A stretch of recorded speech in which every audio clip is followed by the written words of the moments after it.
What is going on, everybody? Depraved Slash here. We are back with another music reaction.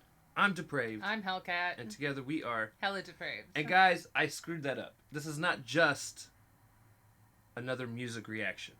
Not at all. An album review. It is, and not a live one. Not a live one. We're doing this one a little bit different, so there's a reason. Very cool reason. Right.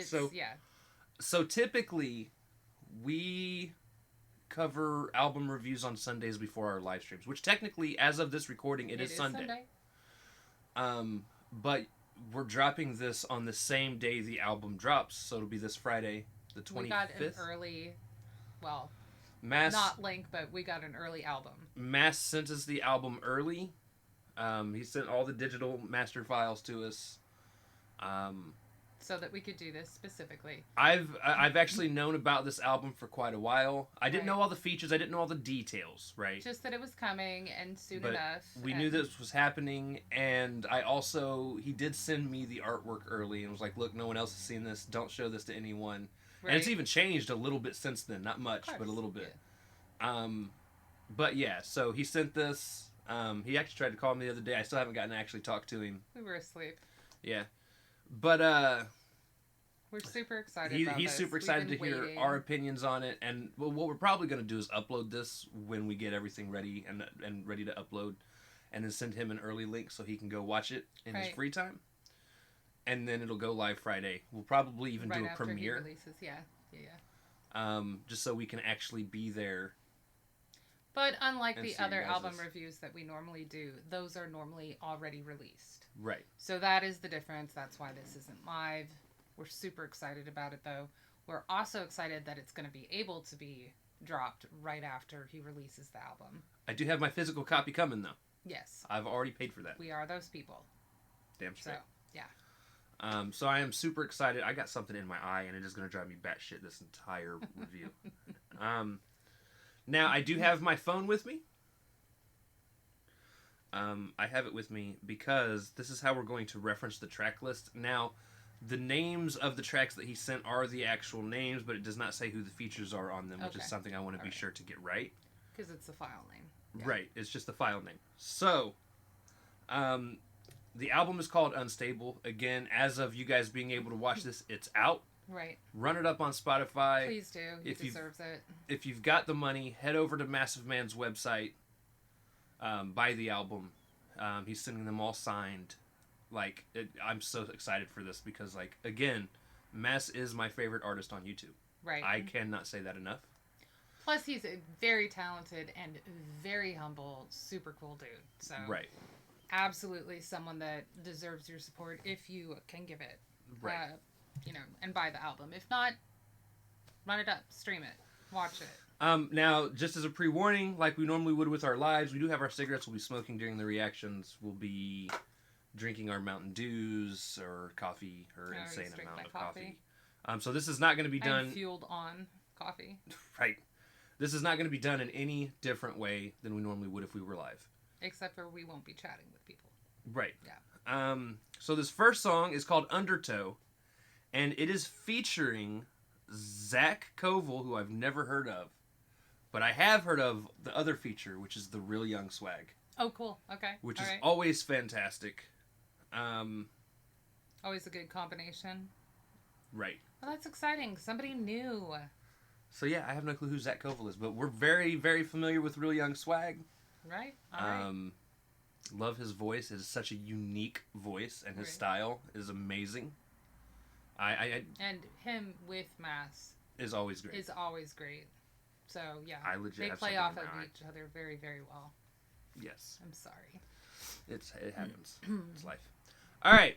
So, Massive Man featuring God damn it, Zach Koval and the Real Young Swag. This is called Undertow. Let's get it. Either the file was moved. Or how about we do this?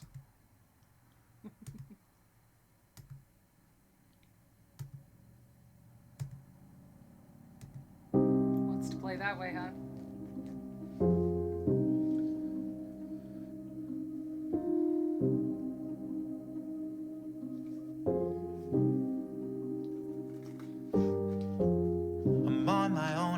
guess. I'm so alone and stressed. I'm not the only one who's suffering from loneliness. I try to hold my breath. I'm going under slow. That's what happens when you're trapped inside the undertow. I deal with the... No. Hold on. Zach. The layers there becoming just demonic kind of. That was gorgeous. Plus the piano. What a way to open an album. Zach, I don't know who you are. We need more of you. But we need more of you in our life. Yeah. That's been decided. That sounded amazing. Fucking gorgeous. And I loved that it wasn't just a shift to the kind of demonic sound, but that it was layered. Layered on top, yes. The dichotomy is brilliant to start this off with. Yes. My own, I guess. I'm so alone and stressed. I'm not the only one who's suffering from loneliness. I try to hold my breath. I'm going under slow. That's what happens when you're trapped inside the... I can relate to that too. I was just gonna say, because I know we didn't mention the lyrics the first time through because we were honestly just stunned, but that is something I can relate to because I feel like that's what keeps me going.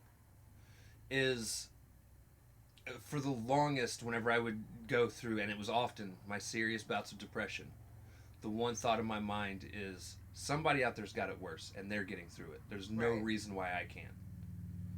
I mean, I won't say that that's what kept me going, but it certainly was it was like, it's really sad to say, but it was kind of my happy thought that kind of helped, was knowing that I wasn't alone. Now, it doesn't normally make a huge difference knowing that you're not alone when you're depressed, because you are alone in your own depression. Right. And it's real hard to reach out, even to best friends and stuff. Now, I have sneaky best friends that are fantastic and have legit climbed in through my dog door before when I didn't answer the phone for like 3-4 days in a row. So... well, I think one of the songs that definitely helped me out, that also kind of reassured that thought process for me, is a song by Fort Minor, which is Mike Shinoda of Linkin Park. Right. When he raps, he goes by Fort Minor, which it's kind of a group, kind of not a group. It's mostly just him, but other guys are involved as well. And it was a song called Right Now. That sounds really familiar. And there's a line in it where they talk about driving by a homeless person sleeping on a park bench. Actually, it was a little bit before that. He said he somewhere along the lines of, he's not mad though. He's got a little mattress, a little carpet, and he appreciated it because somewhere somebody's sleeping on a park bench. Got it. And it's one of those things where it's like, it's a realization where it's like, there are people out there that are going through so much worse. Like, I've at least got a place to live. And still have gratitude. I've got a place to sleep. I mean, right. I definitely things could be better. Right. But, like, I don't have it near as bad as what a lot of people do. And I think that was the mind state I tried to keep myself in because... Right. It did help you push through. Right. Yeah. I think I'm always very careful about comparisons. You're absolutely 100% correct. And it's definitely a thought that goes through my mind. But, you know, everybody who suffers from depression is valid. Right. In terms of their feelings. And it honestly doesn't matter what life station you have or are at, because depression is depression. Right. And it's the same for pain. Like, everybody has... Well, not everybody, but most people have trauma in their past. Most people go through pain. And again, they are valid to have their experience. And so therefore going around and being caught up in this comparison of who has it better, who has it worse, who has had it tougher, can invalidate some of that. So the way you're looking at it is not doing that. Honestly, I think I'm trying to invalidate my own. Yeah. It's a self-realization, and technically you shouldn't be, but also if that's what helps to stir you, then that's what helps, you know. I mean, there were other things, but I think that was like the base level. Like, things could always be worse. I want to say that instead of saying that things could always be worse to myself, it really is the comfort of knowing that I'm not alone. And like I said, that may be slightly fucked up too, because I'm like, yay, other people have depression.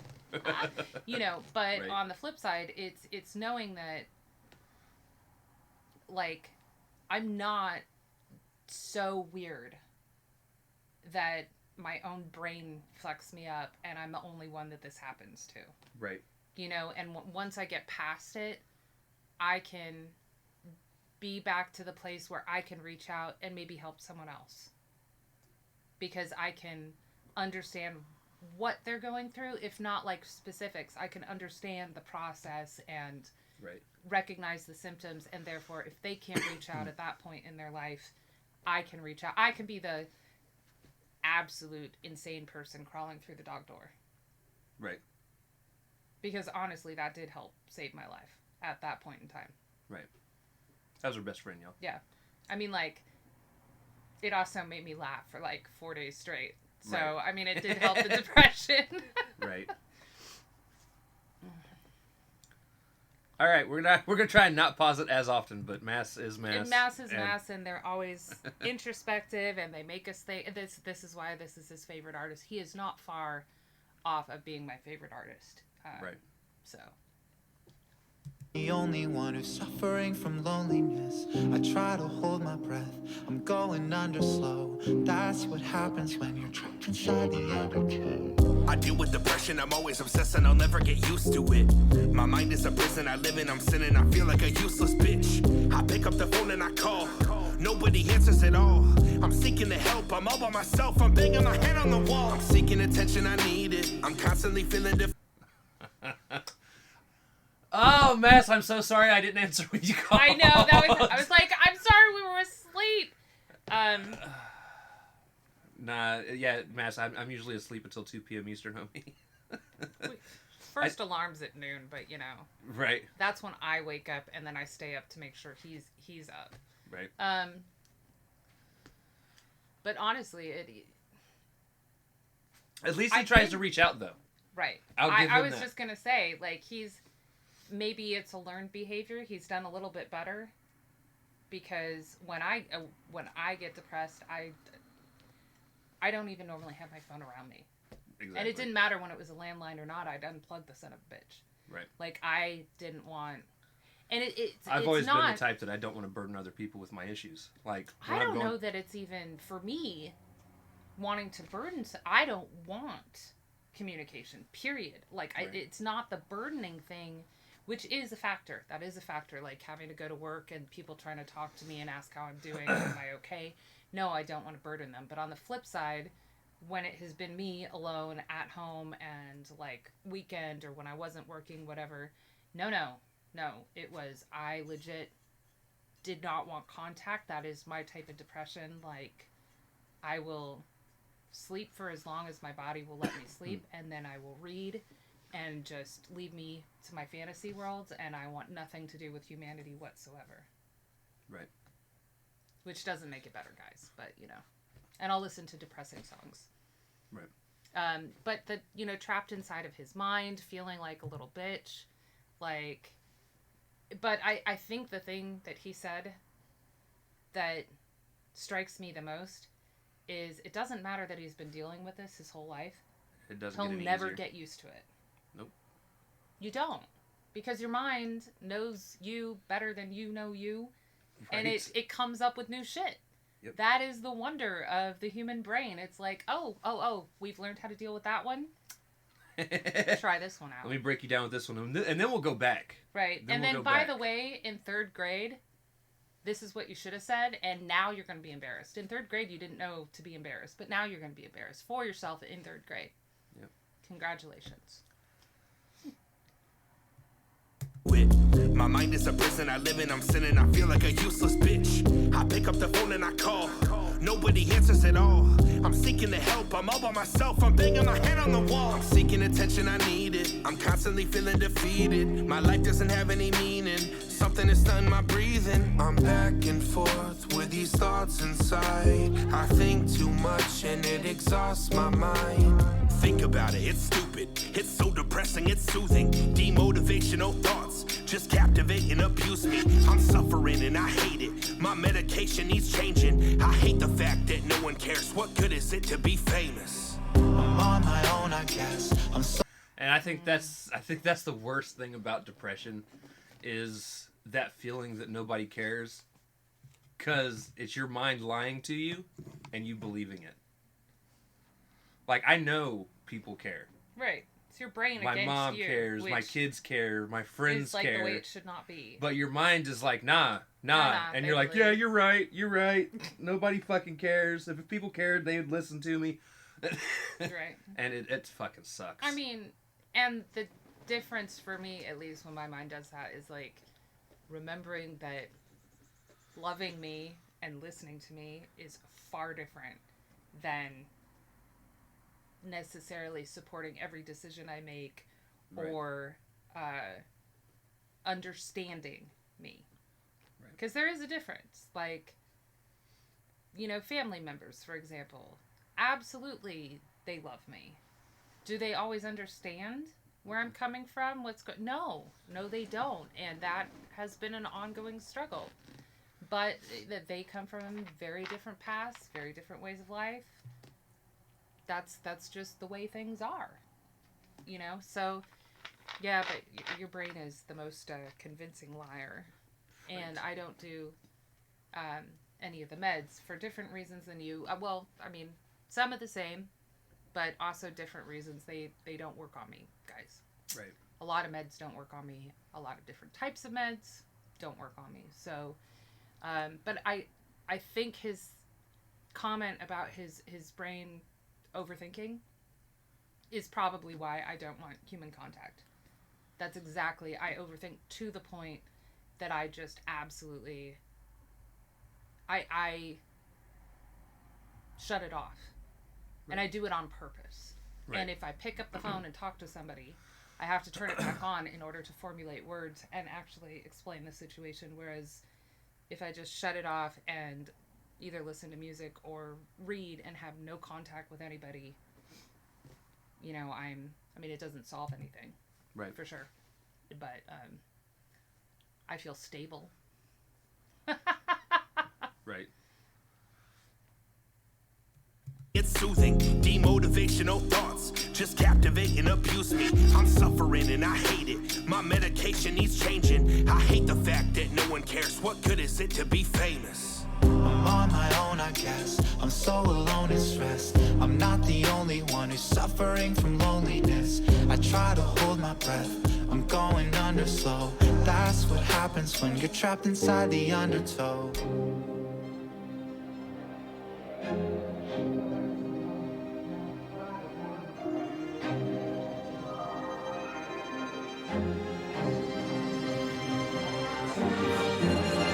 No medication, I'm feeling anxious, yeah. I can't even sleep. Only a taste and I'm suffocating, man. I can barely breathe. Lately it seems like there's just nobody that's alone as me. So if my inner demons take control, then lock me up and throw away the key. Cause I wanna change. And inner demons. That's something. Well, first off, that thought is always 100% wrong, but it's also 100% right. It's that thought that no one's as alone as you. It's 100% wrong because tons of people go through this. Mm-hmm. But I'm trying to explain why it is right, because their way of feeling alone is probably different than your way of feeling alone. Right, but it doesn't make them any less. Right. It's hard to explain. It's one of those things that it sucks. Everyone's experience in life is unique. Right.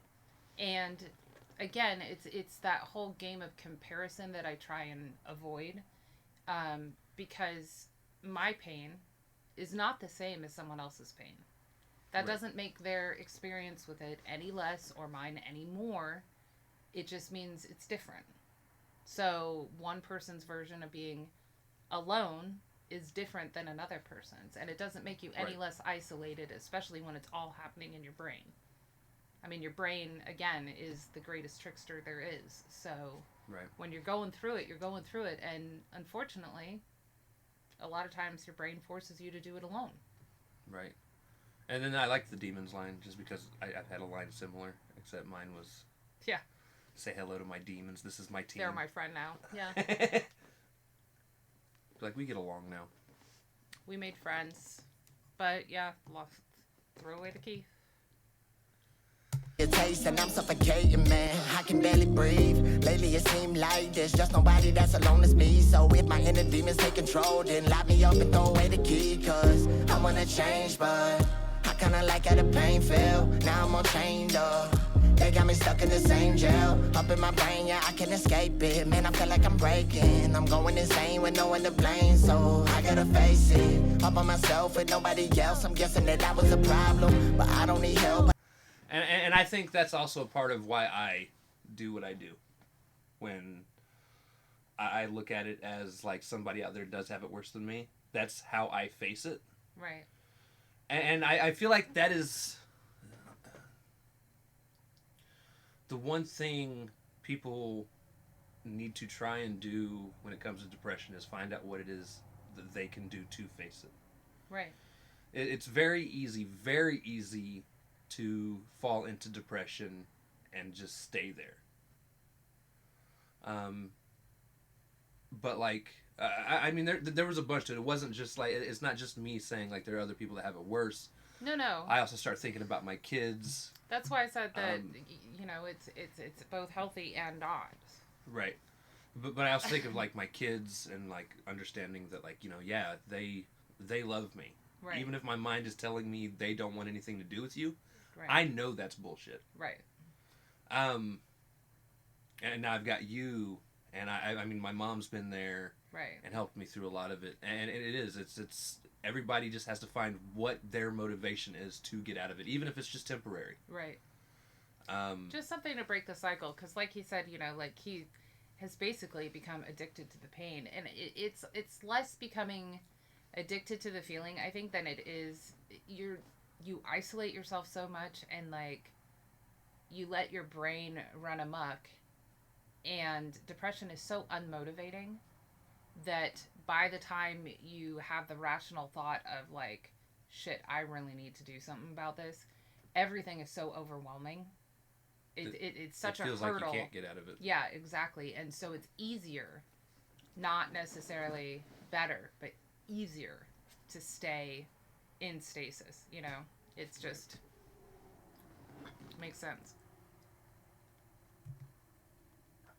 They got me stuck in the same jail. Up in my brain, I can't escape it. Man, I feel like I'm breaking. I'm going insane with no one to blame. So I gotta face it. Up on myself with nobody else. I'm guessing that I was a problem, but I don't need help. I do it myself. I already came from the bottom. I ain't no stranger to darkness. In fact, it's all I know. Feel like my whole life I've been walking this lonely road. I'm on my own, I guess. I'm so alone and stressed. I'm not the only one who's suffering from loneliness. I try to hold my breath. I'm going under slow. That's what happens when you're trapped inside the undertow.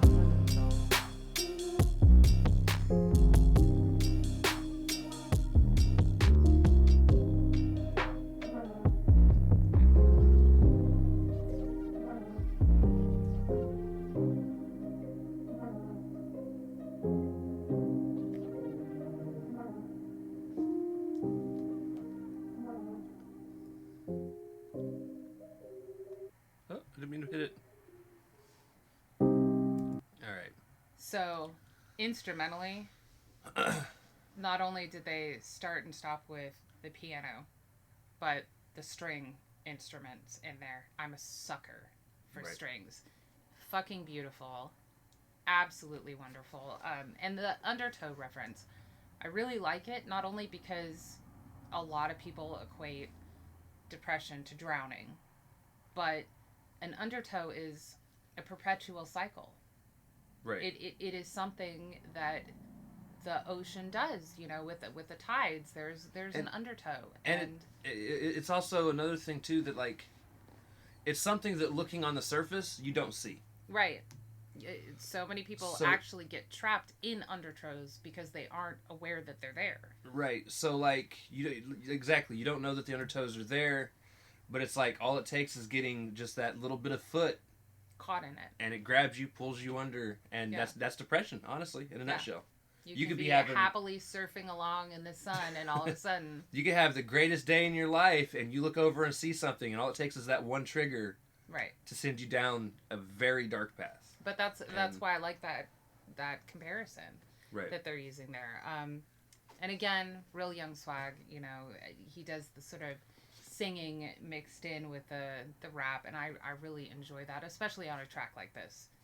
That was fabulous. Mr. Zach, I think your name is pronounced Koval? Koval? Koval, there's a V, not an F. Koval. Zach Koval, homie. You sounded fantastic. Yeah. We're going to have to check out more by him. Yes. Alright, so this next track is called Feeling Low. This is just Mess. Okay. Now, he did warn us and say that this whole album was about dealing with depression. So, this is going to be a roller coaster of just conversation. And we'll probably reiterate ourselves on many topics many times. It is what it is. But yeah, so this is track 2. I mean, technically speaking, it's the same topic, right? Right. It's just a continuing conversation. Right. Alright, so this is Feeling Low. Let's get it.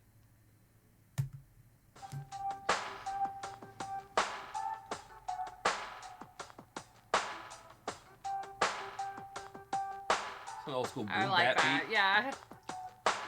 This is how my mind works when I'm feeling low. The pain runs deep, I can feel it in my soul. I think of giving up, so I try to let it go. Depression taking over and I'm losing all control. I just wanna hide away deep inside a cave, get away from human beings and sit here while I pray to a God that might exist. My life is full of shit. Some people don't agree, but this is really how it is. They don't know my story, they don't know my struggle. Starving artists work the hardest, but their life is hard to juggle. People all around me say they love me every day, but I will never understand what they see in me. I'm sadder than the most saddest human alive. People say they love me every day, but I think that I, for the life of me, can't see what they see in me, or something along those lines. Themselves. That is 100% it. Or something they aspire to. Right. So, one of the reasons I love Mass so much musically is how relatable it has been in my life. How much I can see myself parallel to what he's going lyrics. through. Yeah. And I have sat through quite a few Massive Mainstreams now. Right. And every time people are in there, it's a lot of the same comments, just to be honest. It's, you are one of the few people that feels like you can understand what we're going through. Yeah. Hearing your music helps me get through my depression because I feel like you understand. And I feel like that is the big draw to the majority of us is that connection. We've been there. Right. It may be different to everyone, but the there's main still parts of it are the same. Right. The feelings are the same. I mean, obviously, again, I talk about like Mass has done, talk to me this time, sent me this. Guys, it's not like we talk every single day. No. He's a busy man. I also have, 10-hour day job work, or 10-hour work job, whatever, you know what I'm saying. Too much. Too much. For the brain I work. function. I'm now running a podcast, this YouTube thing.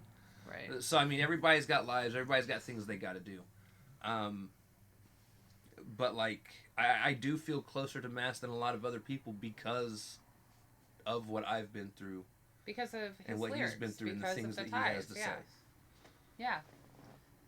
But taking away his platform, for example, because a lot of us with depression already feel that way. Doesn't matter about the fame or whatever. Right. People still love you for the reasons that we gave originally, for seeing themselves in you, or seeing something that they aspire to, or, you know, a lot of people with depression tend to be very creative people. Right. They love, you know, of course there's some people who love you for what you can do for them. Right. But just because you have depression and can't see it in yourself doesn't mean that there are not attributes that people are drawn to. But having the depression, it's very hard to see it in yourself a lot of the time. Right.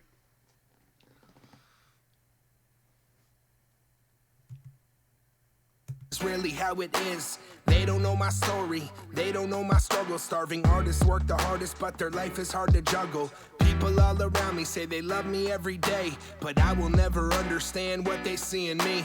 I'm sadder than the most, saddest human alive. Some people wanna be my friend, I don't know why. I feel like I'm a loser, I don't have many friends. People say they are, but they're not there in the end. That is what my life is, it's getting hard to fight it. Consider me a loner, but I don't really like it. Life is full of darkness, people can be heartless. Try turning on the lights, but it stayed the same regardless. This is how my mind works when I'm feeling low. The pain runs deep, I can feel it in my soul. I think of giving up, so I try to let it go. Depression taking over and I'm losing all control. This is how my mind works when I'm feeling low. The pain runs deep, I can feel it in my soul. I think of giving up, so I try to let it go. Depression taking over and I'm losing all control. I can barely sleep, got thoughts up in my head. Anxiety's a bitch, I can't get out of bed. My mind is overwhelming, can't you hear me yelling? People think I'm crazy, but they never seem to tell me. Medication never works, my doctor is a jerk. I'm running out of pills, so I argue with the clerk. I never let She's laughing because she knows the feeling. I know the pain. And no, I'm not on depression meds, but I am on a controlled substance for fibromyalgia, and it's not an opioid, it's not a painkiller. It's works like antidepressants to block messages of pain from, you know, over bitchy nerve endings. But it is a pain in my arse to get, and doctors are, unfortunately, for the most part, jerks. Right. So I knew there would be another opportunity to tell this. That's why I didn't say it earlier, because I'm trying to keep things at a normal pace. So now is my chance to come back in. For those of you, a lot of you have probably heard this story. Some of you probably have not. But as far as the depression thing goes, I personally decided to never get on meds for it. I know a lot of people probably think that's dangerous. You should probably no.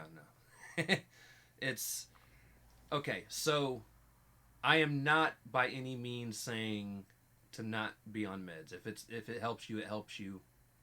Run with it. Right. But for me personally, understanding how addictive those medications can be, I don't want to form a dependency on anything. I mean, I already have addictions that, you know, right, I got to deal with anyways. But I don't ever want to have that feeling of withdrawal just because, like, especially now, like, we've seen like 3 or 4 times where the meds come late for you. Like, I don't ever want to be able to get to that point. And I've also had this thought, like, it sucks because for a lot of people, the meds kind of zombified them. Numb them, yeah. Instead of making you feel happy, they just get rid of the pain. If you're somebody that only feels pain, all of a sudden you feel nothing. Right. And it's like, for me, the thought process I run with is I either become a slave to my thoughts or a slave to the meds. And at least if I'm not on meds, I can feel something. Even if it's pain, I still feel it, and it reminds me that I'm alive. It's a shitty reminder. Right. I mean, it for some people, that is kind of what you have to do. I mean, like I said, I have tried quite a few of the antidepressants out there. Not just for depression, although my fibro kicked in with puberty, so when I was 13. and I wasn't diagnosed until I was about 20. And everyone just said that it was all in my mind and I was crazy. So they started me on antidepressants, at least trying them super young, and then didn't understand why they didn't work. Right. And now there have been other ones that I've tried because a lot of the antidepressants tie in to some of the pain receptors of fibromyalgia. Because, like I said, the meds I'm on work like an antidepressant on neuroreceptors in your brain just to block messages. Right. Because that's basically what fibro is overactive nerve endings that all they want to do is bitch and grump and send me messages saying that, oh God, the air is killing us. It's killing us and we're going to die. So, unfortunately, I do need to stay on Lyrica. But like you said, if it comes late, not only am I all of a sudden hit with all of these messages from my nerve endings going absolutely apeshit, but I also go through withdrawals because, like antidepressants, you should not cold turkey off of medication that screws with your neurochemicals. So, there's that. However, antidepressants, they're just another in a long list of types of medications that don't seem to have any effect on me whatsoever. Right. But I have seen quite a few people that are very close to me go through the stages of being somewhat screwed up by the antidepressants. Whether it's they get all of the side effects and none of the relief, or they get kind of numbed out to everything, or they actually do get zombified in terms of like their brain processes slow down and it's almost like they're, I don't know, high all the time. Right. But then again, there are people that they really help. There are people that are stuck in depression constantly. They don't cycle. They're just there. And like Mass has said in this, he also has anxiety. So you add other factors onto depression and you might need the meds. And you know what? That's okay. If they work for you, then they work for you. Right.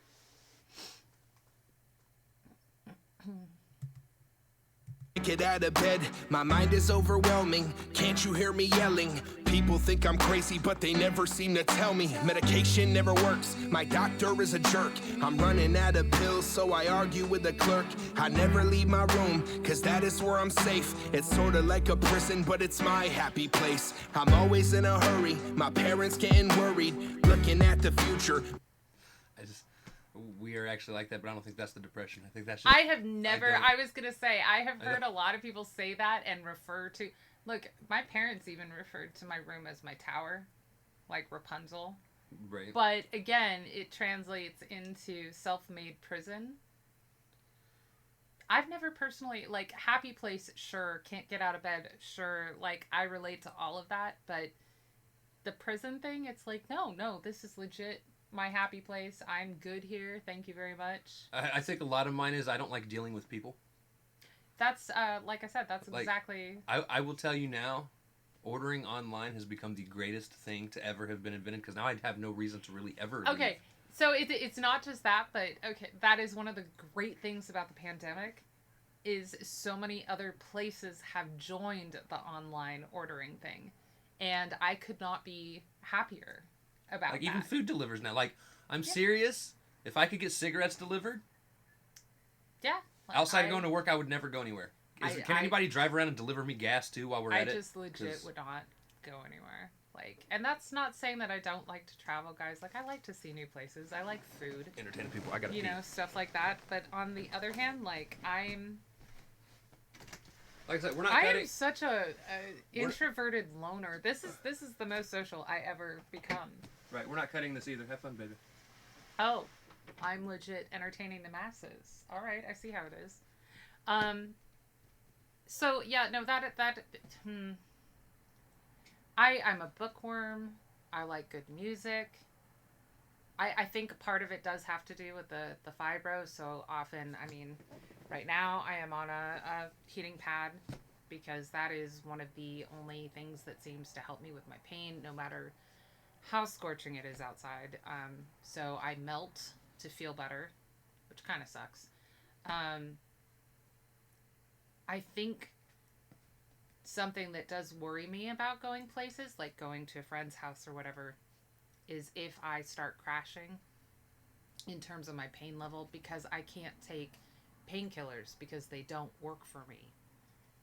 I worry that I'm not going to have my setup, my heating pad, my ability to stretch out on my bed, so on and so forth. So it's one of the reasons I like being home. I like knowing where everything is at any given time, so that if I need to lie down, so that if I need to change, I mean, I have, I don't know, 3 heating pads that I can throw on, which, oh my Lord, talk about burning in hell sometimes.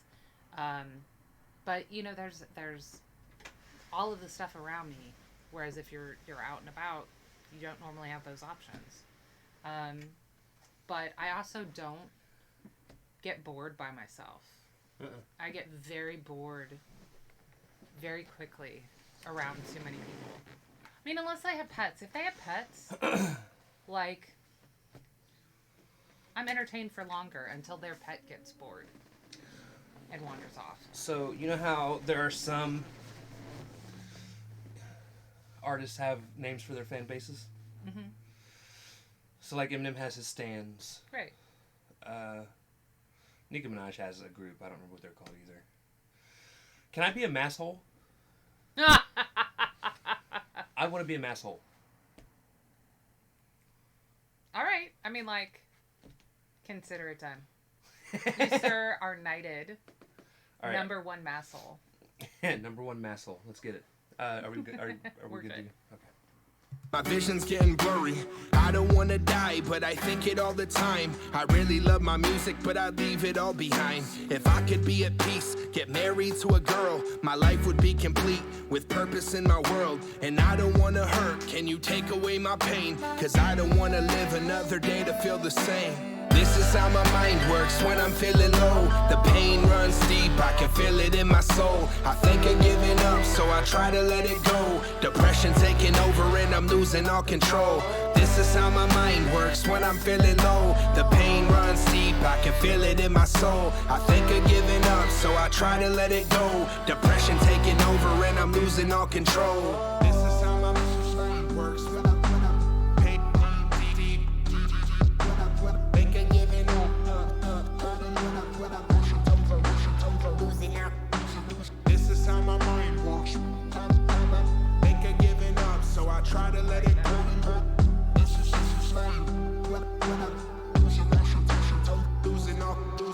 This is how my mind works when I'm feeling low. The pain runs deep, I can feel it in my soul. I think of giving up, so I try to let it go. Depression taking over and I'm losing all control. This is how my mind works when I'm feeling low. The pain runs deep, I can feel it in my soul. I think of giving up, so I try to let it go. Depression taking over and I'm losing all control.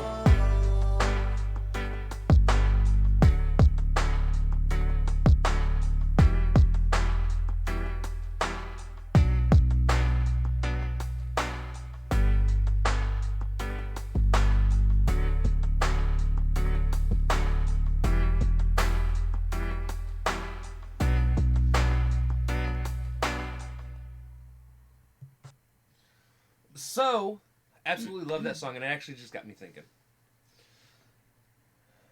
Something I don't feel scientists have really looked into on depression is, and I'm not saying they haven't at all, but classifying triggers for depression.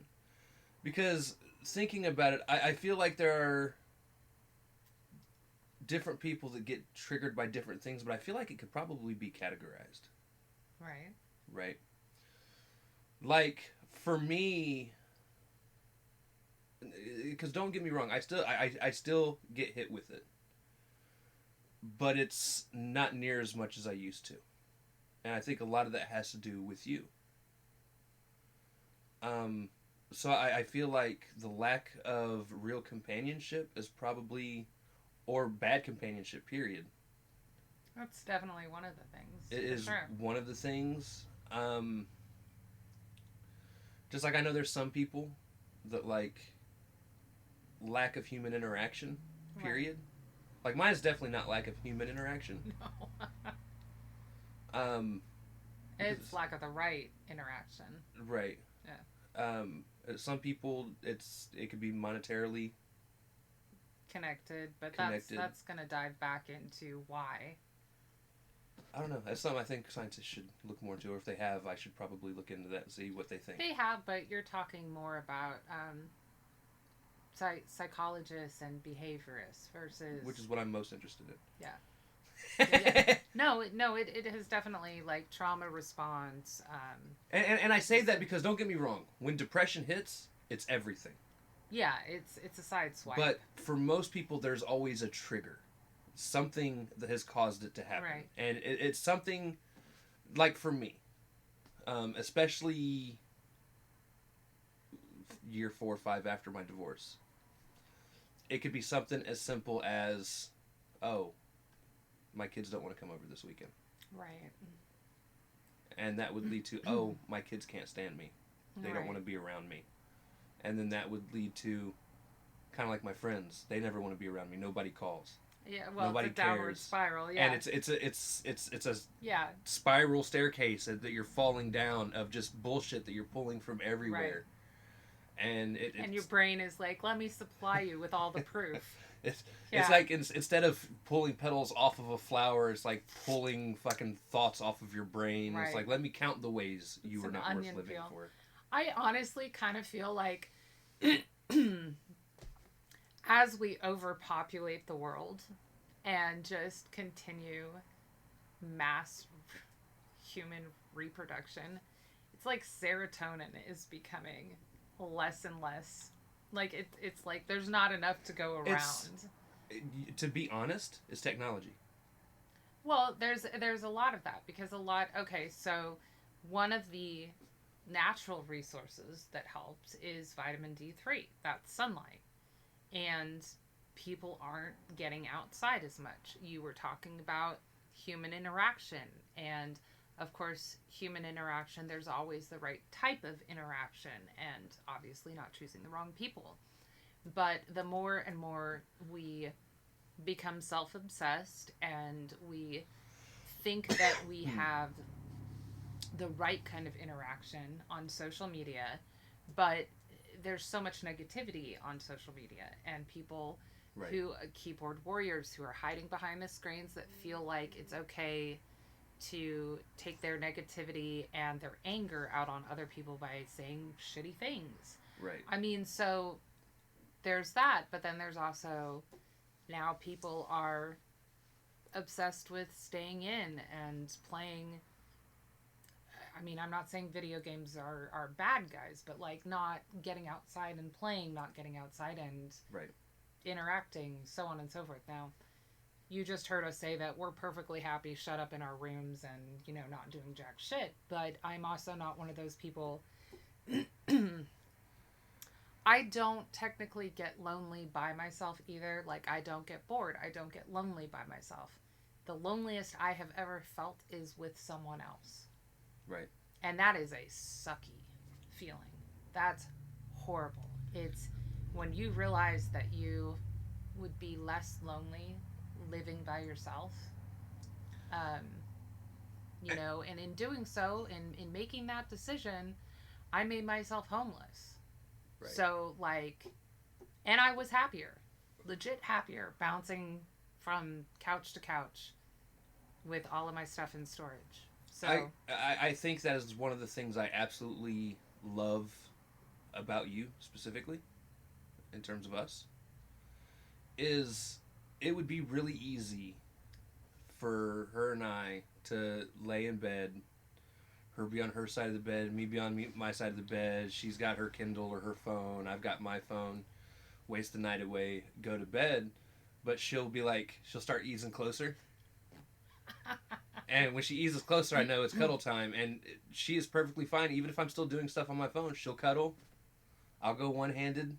I That's either like the time of the night that I am going cross-eyed and put down my shit, or I'll flip over on my back and... Or the same way it's actually happened the opposite, where she'll be doing something and I'll scooch over and then lay my head on her lap or her side, and she'll play on whatever, and I'll just watch TV and snuggle. And right. Everyone else I've ever been with, it's like if you get close to them while they're doing something, what do you want? What do you want? I mean, it's that, but also like we don't actually spend a whole lot of time on separate electronic devices around each other. Right. You know, a lot of times you've been watching streams or whatever while you're at work. I've been reading or whatever while you're at work. And by the time you get home, we do our recordings. We put on something to watch together. And I'm a talker during shows because I get legit pissed at things and yell at the screen. So, yeah. But my favorite is watching something like Law and Order. I know who did it. I watched him do it at the beginning of the episode. Why won't you listen to me? Right. Yeah, I'm the one that gives the unexplained files and like unsolved mysteries, the fucking evil eye. Right. Don't you tell me a story that hasn't been solved. What are you doing with your time? But you know, again, it's I'm not one that needs a lot of human interaction, but I will say that I need the right type when I think everybody needs. Right. So now that I've found my tribe in terms of like my two best friends and now you, like I have that fulfilled, and right. I don't need it very often. But I do have it available. And I like how Mass was saying that this is how his mind works when he is in that, because he was talking about like he'd give it all up for some peace and to marry the right gal and this, that, and the other. And I think the realization is there that I don't know that he'd be happy without doing his music, without creative expression. And right. It'd be harder to write. That's, yeah. Creativity and depression seem to go hand in hand a lot. So, yeah. All right. So this next song is called Bad Thoughts. All right. This is featuring KC Makes Music. Okay. All right. We like KC. We do. So, let's... I like the title, too. Yeah. Let's get it. I'm trying to think of which one of these songs might have already been... I know Fan Letters we've heard. We've heard that with the music video. Or just, you know, Be Light to the Touch. That's fine. But, I think we had actually heard Feeling Low before. At least part of it. Right.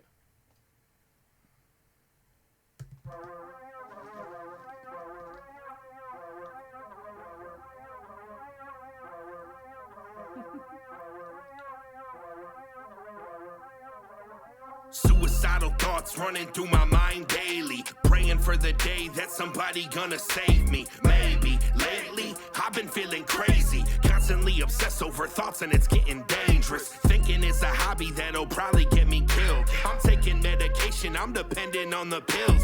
Therapy is scary cause I tell them how I feel. Being open with a stranger is sort of a big deal. Right. My mind is racing, thoughts are spacey and I'm agitated.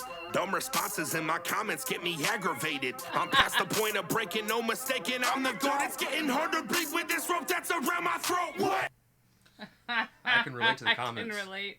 I like how he said it's dumb comments in his yeah. It's not like aggressive ones, it's the dumb comments. They're for the most part, I'm usually really good about responding positively or just not responding at all, letting people... But every now and again, I'm in a mood. Or there's a really dumb comment. I go the fuck off in the comments. And there are some people that have seen that and been like, yo, dude, I don't think you should do that. And they usually get a fuck off response. It's like, nah. Like, we had one dude... Something along those lines. I was a smart ass to somebody in one of my comments. Somebody else was like, oh, yeah, I forgot this is how you treat people that watch you. That's why I didn't sub the last time. It's like how... It's so like, no, rare. did you not see what the fuck they said? But it's so rare that you respond negatively. Right. And it's like, really? I mean, when was the last time you were reading the comments and I said something that made you, you know? I don't know. Again, like I said, it's the keyboard warrior mentality. And it's like, if you don't have anything nice to say, just leave. Right. Just leave. But again, it's terrifying to go to a therapist. I've never talked to a therapist before. But I wanted to be one at one point. Because my favorite subject is psychology. Right. In school, that was the subject I did the best in. Right. Above and beyond aced it. I love diving into the mind of people. That's why I consider serial killers one of my favorite things to study. And it's not that they're cool. It's that they're cool to dissect. Yeah, it's fun to try and psychologically figure out what the fuck went wrong. Right. Right. Don't get me wrong. Some of the things they do is definitely interesting. I'm not going to be one of those people that's like, oh, no, I don't. No. Look, There's a I'm morbid sorry. curiosity tied into it. I'm a very dark person. Yeah. Shit's interesting. But more so is the psychology. Well, I mean, obviously, I almost completed a BS in abnormal psychology. Right. That is what I was interested in. And originally I was like, I'm going to be a psychologist. And so I was hanging out with my best friend that likes to come in through the dog door. And one of her coworkers showed up. I was helping her move to drop something off for her. And I had met him once, briefly. And he's like, so I heard you are almost a therapist. What are you going to do? Tell people they're fucking stupid and to fuck off and please give me my $350? Yeah. Now, I was a little irritated, mind you, because I had met him so briefly. And then I thought about it and I was like, as empathetic of a person as I am, I'm also a no bullshit person. I could never be a regular psychologist. And I say regular psychologist because I could not just have everybody come in. And so that's when I was like, okay, I need to like really narrow down the type of people that I would treat. And my thoughts were, I originally had wanted to be a forensic psychologist, you know, a profiler. But the legit ones have to go through Quantico, and with fibro, there's just no way that I could do boot camp and all that stuff. Right. But I was like, okay, I think I'm going to go into helping people that have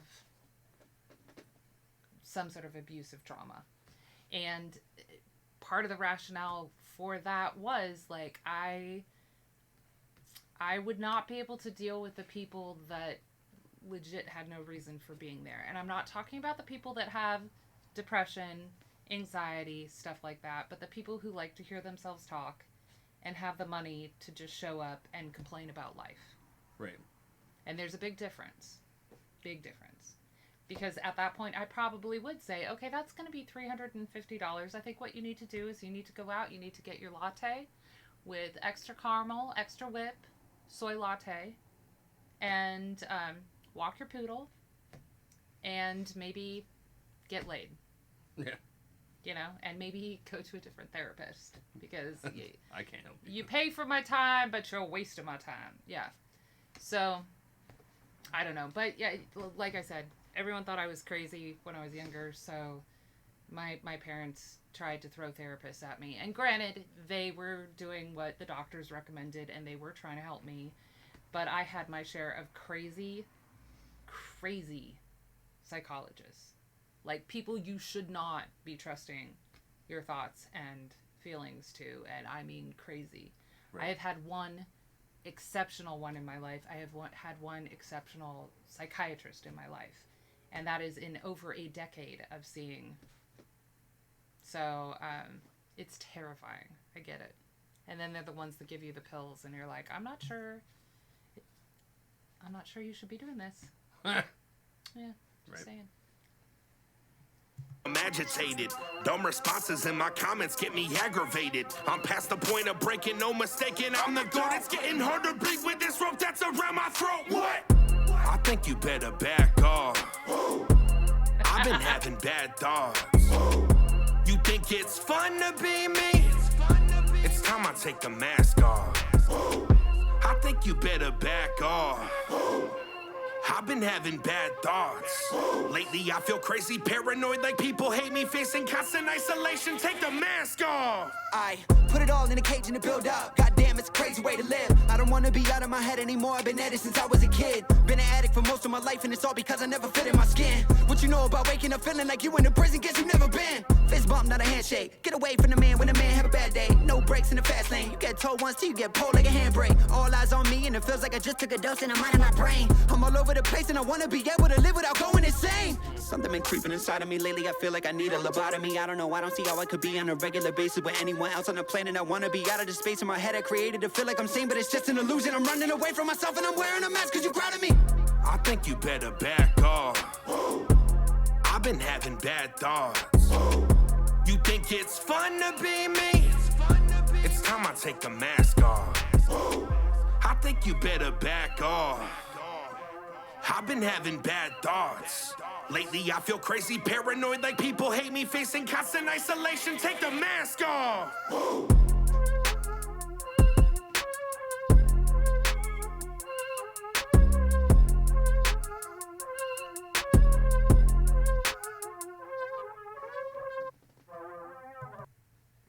I like that one. That I was like fun. the aggressiveness of that.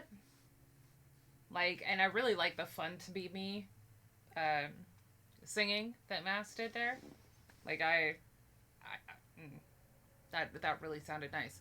I also like the he's been an addict because he doesn't feel comfortable in his own skin, doesn't fit in his own skin. I think that's something that a lot of people who deal with depression and anxiety have felt before. It's a very uncomfortable, like, There's like a hole. dysmorphia almost. So a lot of people look to addictive things, whether it's alcohol or drugs, to fill some sort of void in their life. Whether the void is legit, like a lot of kids get into it because they don't feel like their parents listen to them. Right. And then the peer pressure is just like, sure. Right. Or they don't have a parent, or they don't have Yeah. a parent, and so they go ahead and try it. They get their first high, right, and it's like, oh, and they're addicted. Yeah. I like this. And to be honest, most drugs aren't actually addictive off of just one go. Most. But you get that high, Right. and then you're like, I want to feel that again. Right. And then so that becomes the void filler. And Well, you do and get some addicted people, to it's it. not so much the high as it is the numb. Right. Like, it stops the overactivity of the brain. And at least you're, not dwelling on what you were constantly dwelling on before. But I just, look, a lot of people think who are outside of depression, nice to be them, think that depression is the sadness. It's just the sadness. Right. But I like that this may be an entire album, like Mass said, of depression. But there is that aggravated side to it. There's that pissed at the world, that pissed at humanity, that just I'm pissed and I have no idea why. Right. There are some days that I wake up like that. And I'm generally an even-keeled person. You woke up. That's why you're mad. Yeah, pretty much. And it's not the wrong side of bed. Like, I woke up. I woke up. A lot of I want times- to be sleeping. Why am I awake? Yeah, a lot of times it's the days that I wake up way before the alarm goes off, and then I'm overthinking, because I am an overthinker. That is a constant for me. And I cannot fall back asleep. And so with fibro, there are restrictions that I have to put on myself, because I will overdo things and then I will suffer for weeks. And then at some point I'll roll over, latch on, so you can't even get comfortable again. Right. I'm like,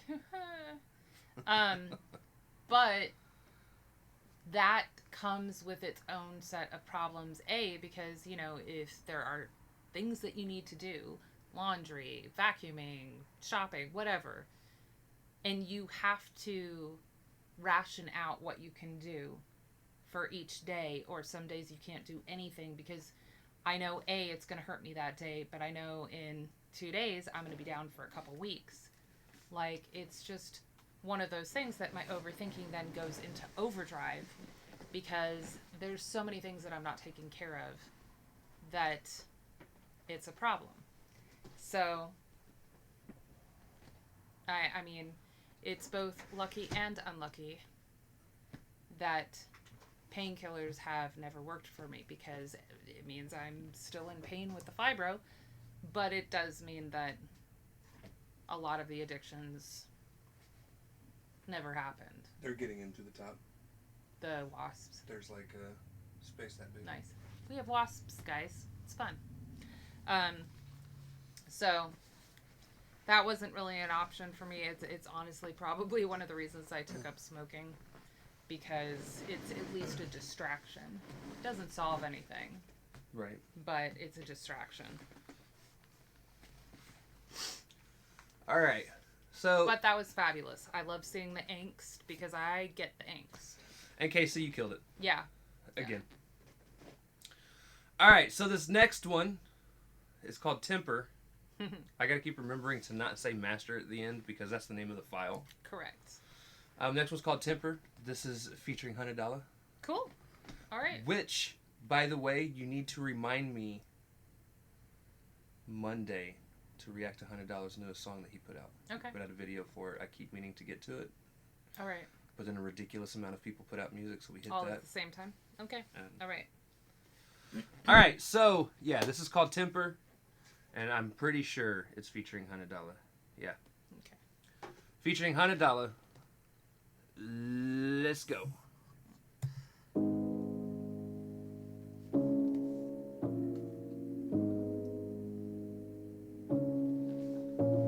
My temper gets a hold of me. I can see it in your eyes. My temper gets a hold of me. I'm so sick of all your lies. My temper gets a hold of me. Tell me why you feel this way. My temper gets a hold of me. You might lose it any day. You don't call, you don't text, you hate me. You're distant, so fix it, you're crazy. And lately I'm wishing you didn't play me. Somebody save me, love is so dangerous. Talk shit, nice try, I'm a nice guy. Bye bye, dumb dummy with your white lies. No fun, better run than hide. When the beast comes out, then you wonder why.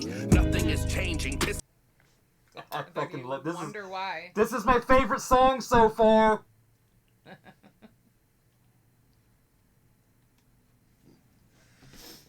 All right. I have made it a point in life to try my hardest to not get into arguments with the people that I'm with, no matter how much they want to argue. That's not me. No, not her at all. Actually, we don't argue. We've had like maybe 2 disagreements. Right. And they're just disagreements, and we move on. But a lot of that I feel is because I am a nice guy. And I also understand, as a part of being a nice guy, you should be able to logically, as adults, talk your shit out. But some people really like to keep pushing them buttons.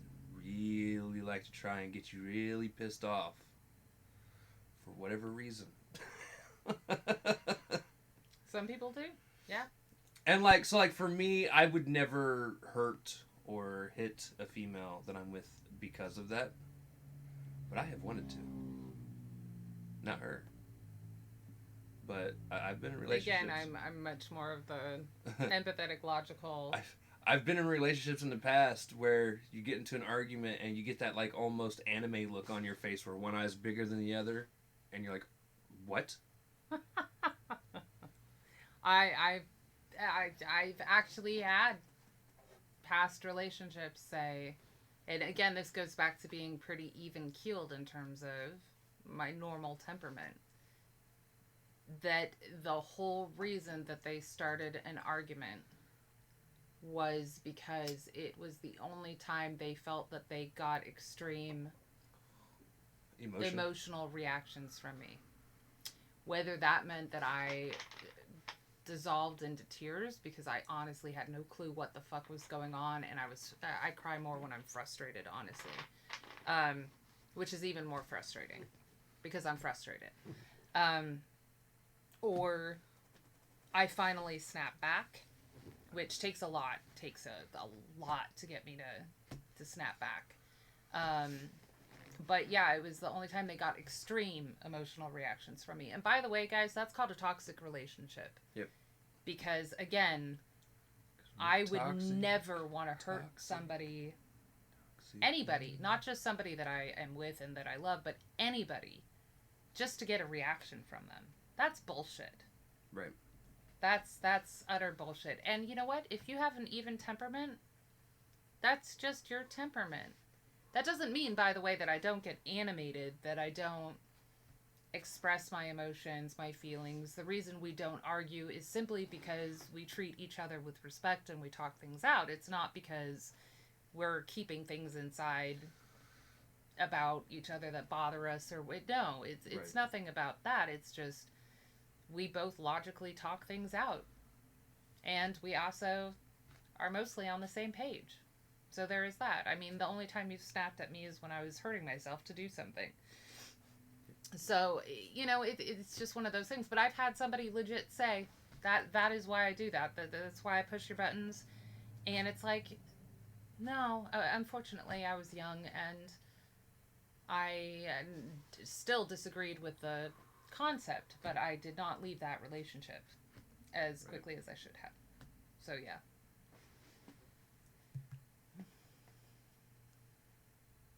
Me love is so dangerous. Talk shit, nice try, I'm a nice guy. Bye bye, dumb dummy with your white lies. No fun, better run than hide. When the beast comes out, then you wonder why. Nothing is changing, pissed and I'm angry. Raising my fist at this chicken, I hate it. I won't hit you. I'm tired of working on fixing our issues. Give me a tissue, I'm crying a lot. You were vindictive and trying to plot. Sorry, I'm vicious, I'm angry inside, cause my temper gets a hold of me. I can see it in your eyes. My temper gets a hold of me. I'm so sick of all your lies. My temper gets a hold of me. Tell me why I feel this way. My temper gets a hold of me. I might lose it any day. My temper got the best of me, I'm so sorry. Our love was like ecstasy with no party, but then it blew up over one day of fighting. With no party. It's like ecstasy with no party. That's a bad trip. I misheard that and was trying to figure out what he meant by our love is like exes. But no party? With no party. Yeah, no. And I'm like, I had a nightmare. It wasn't a nightmare. I mean, it kind of was. Oh, God, it kind of was. I had a nightmare where I was on a bad dream, at least. I mean, I want to make this a real thing because I think people would watch it and it would be funny to watch the shit happen that would happen there. As long as it didn't happen to you. As long as it wasn't me on the show. Like, let me be producer. I'm cool with that. I was on a reality show called With All My Exes in Texas. And it was me and every ex I had ever been with living in a house in Texas for 6 months or however long it was. And at first, obviously, in the dream, I had no clue what the fuck was going on. I'm like, why are all my exes here? And then I start seeing cameras around. I'm like, what the fuck is going on? And then people started explaining it to me. I'm like, no, this is not cool. Like, they're all my exes for a reason. Honestly. And, like, I started hiding. That's what I was doing my entire dream, was hiding from people. I was like, honestly, no. That's, like, filmed homicide. That's, like, 8mm right there. Right. Some of us do not have good exes. That would not... I mean, some of it may be funny and all, but legit, it would be one of those reality horror shows, like Who Makes It Out Alive? Who's running up the staircase and who makes it out the front door? This is a chance for me to eliminate every problem I've had in life all at once. Right. Well, I mean, like, if you're hiding, maybe they can eliminate each other until it's just down to one. Yeah. But, yeah. That's the wrong kind of party. Might lose it any day. My temper got the best of me, I'm so sorry. Our love was like ecstasy with no party, but then it blew up over one damn fight, and then we lost all our memories in one damn night. You see, today is a new day, but you're gone now. You won't even pick up the phone whenever I call now. And I guess this whole thing is just my bad. Now I'm contemplating everything I had. But really, am I overly loud? Cause I'm stuck with the demons that are holding me down. But it's over with now, and I'm hoping you're proud. Cause I'm stuck in this rut, and there's no way out. And I've had it, you're causing havoc, putting the blame on me, and that's madness. Putting your pain on me, and that's savage. I ain't got no time for none of your My temper gets a hold of me. I can see it in your eyes. My temper gets a hold of me. I'm so sick of all your lies. My temper gets a hold of me. Tell me why I feel this way. My temper gets a hold of me. I might lose it any day. I might lose it any day. I might lose it any day. I might lose it any day. I might lose it any day. I like that. It's my favorite song on the album so far. I like that. I think what normally makes me the most frustrated is that I have let somebody get under my skin to the point of making me mad. More than, I mean, keep in mind some of the things that I've been told in order to get me mad have been utter shit. Like, lowest of the low blows you could possibly deal out. Again, specifically because they were meant to get a rise out of me. But knowing that that was the type of person I was with or around, like, the fact that I did react made me even more mad. Right. And at this point, I will not associate with people that are into that form of drama. Again, because I am not a nice guy. I will never sit there and say, yeah, I'm just no, I am not a nice person. I am not a sweet person. Empathetic, yes. But cynical and jaded and, no BS, absolutely. Will I sit and listen to somebody who has a legit problem, even if it's someone I don't know? Completely. Completely. There is nothing too small for me to listen to. But if it is somebody that is drama based and is just mean for the sake of being mean, because that's one thing. I'm not mean. I'm just not sweet. I mean, there's a big difference. I just don't like associating with humanity much. Right. But like people that are out there just to be mean, lying, like why? That's another thing. I mean, like he's saying his temper's getting the best of him, but there were reasons in this track listed for why it was finally taking over. Right. And I get that. Like, if you're in a relationship with someone, why are you lying? It's something else I don't understand. I've never in my life understood, and to my knowledge, it hasn't happened to me much, if at all. So Hunted, towards the end of his verse, had said something along the lines of you taking your pain out on me or taking something out on me. And I never understood letting outside emotions affect like how I communicate with who I'm with. Right.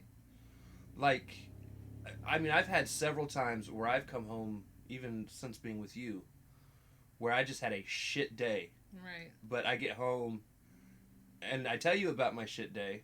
It's not like I'm yelling at her. I tell her about all the shitty things that happen, and then we snuggle, and it's done. And right. I'm just happy to be home. I'm happy to be with her. I don't get this whole thing where you have a bad day at work, and then you come home, and you take it out on the person you're with. I honestly, I don't get that. I don't get it at all. And it is... It's one of those things that... with the pain with fibromyalgia, like a lot of people who go through cycles of pain, whether you broke something, you get deathly ill, you get in an accident, whatever pain you're going through, sometimes It's related to a monthly cycle. It's a bullshit excuse to be nasty to somebody who did not cause you the pain. Right. And I get why you're cranky. I get why you want someone else to understand why you're in so much pain. Like I said, I got this at puberty. I have done this for over 20 years now, people. I'm in pain every single day. That does not give me the right to be a twat to somebody else because I'm in pain. I mean, it does make me exceptionally less sweet. Again, it is not in my nature to just be the nice person all the time. But a lot of times that just means I'm quiet. Right. You know? All right, so this next track number 5 of 10, Bad. it's called Bad Guy. This Bad is Guy. featuring Allison Kirby. Okay. We have heard a track, well, at least I have heard a track from Allison Kirby before. It was on a Massive Man feature. I don't remember the name of the song, though. Oh, okay. I recognize the name. Okay. All right. I want to say, I think it's Rumors. Then I No, have I think Rumors was, Rumors was, what's his somebody face? else. Okay. Rumors was Analyst. But she's been on a track with me before. I just don't remember the name of it right offhand. All right. I will say that whoever was the chick that was singing in Temper, beautiful voice too. So. All right. So this is Bad Guy. Let's check it out. Tit for tat, we're going back and forth again, it's madness. Starting shit with arguments is complimenting havoc. I hate the way you make me feel like I'm not enough. I've come to terms and I have learned, so I'm giving up. So I'm the bad guy, huh? I can take the blame while you run around the town throwing dirt up on my name. No more Mr. Nice Guy, I could tell a white lie, spew a little fib, then get everyone on my side. You have lied too many times, I'm grabbing my stuff. I'm out the door, I'm on my way, I'm packing it up, and it's over. Oh, it's over. It's all over now. My new favorite song. I'm still sticking with Undertow. I loved that one. I'm loving Vindictive. But right this one, because even the way that he's sing-songing the rap is a tit-for-tat kind of sound to it. It's the tattletale, neener kind of sound. And I get this one. Now the whole tit-for-tat thing, not so much, simply because, again, I have learned to be slightly less reactive. And even when somebody is out to hurt me, I do not hurt them back. You have once. I didn't give a shit about her, though. And I put up with shit for 8 months. All right. But no, I'm talking about in a relationship he's talking about. Even in some of the worst relationships I've been in, I still realize how serious words can damage you. And while I did react to some of the stuff that they said, most of the times, like I said, I was dissolving in tears or I was asking why, and that's when they would tell me, I'm doing it to get a response out of you, that kind of thing.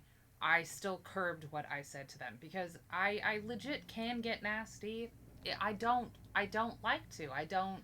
If I see these stupid comments in our section, I don't respond. No. She yells to me. To the world. I yell to the. Yeah, he's in the room. It's not at him, but yeah. Because legit, I know this about myself, and I'm not okay with taking it out on someone, even if they deserve it, most of the time. But so the tit for tat thing, not so much, but the rest of it I completely understand, where it's just like, God damn it, if I just told them this one scenario, this one thing that you did, everyone would understand and be on my side. And I can't tell you how many mutual friends I've lost in the ending dissolution of a relationship because I won't spread even it's not even gossip. It's God's honest truth. But I let them tell their little white lies. And honestly, my thought has always been, if those people are believing that about me, then we were surface friends anyway. Right. So, I mean, that may not be 100% accurate, because I have had some people say, well, you didn't really give us a chance, like, after the fact. And at that point, it was like, yeah, but you're asking me after the fact. You didn't come to me when this originally went down and the relationship ended and so on and so forth. And you're still friends with my ex. And I am at that place in my life that I don't want. Cross-contamination isn't the right way to say it, but, like, I don't want shit about me now getting back to them. And honestly, I'm still not in that place where I want to hear their name even. Right. You know? So it's one of those things that if you're still going to be friends with them, that's totally fine. That's fine. That's your prerogative. But I can't have that in my life right now. And if you originally believed that I did something like that, or, no, then you didn't know me. Yeah. Right. But I do like the way he's, yeah. My stuff. I'm out the door, I'm on my way, I'm packing it up, and it's over. Oh, it's over. It's all over now. Love will make you crazy, but I'm crazy in love. You toy with my emotions and I bottled it up. I confess I'm so depressed, impatient and stuck. I'm a mess, is this a test or should I give up? So I'm the bad guy, huh? I can take the blame while you run around the town throwing dirt up on my name. No more Mr. Nice Guy, I could tell a white lie, spew a little fib, then get everyone on my side. I guess you never knew it, but I'm crazy as hell. And there's a little something I've been meaning to tell. I keyed your car to leave a scar, then cast you aside. So cut the shit, I'm done with it, our love was a lie. I took your clothes and threw them out. Tell me who looks foolish now. Love is fucking difficult, it's time I take a different route. Deleted all your videos, put X's through your pictures. Now every time I see your face, I'm flipping middle fingers. I hate your guts for making us one in the same. You're the cause I have to pause from playing your games. And it's over, oh it's over. It's all over now. Love will make you crazy, but I'm crazy in love. You toy with my emotions and I bottled it up. I confess I'm so depressed, impatient and stuck. I'm a mess, is this a test or should I give up? So I'm the bad guy, huh? I can take the blame while you run around the town throwing dirt up on my name. No more Mr. Nice Guy, I could tell a white lie, spew a little fib, then get everyone on my side. Alright, before Allison jumps in here.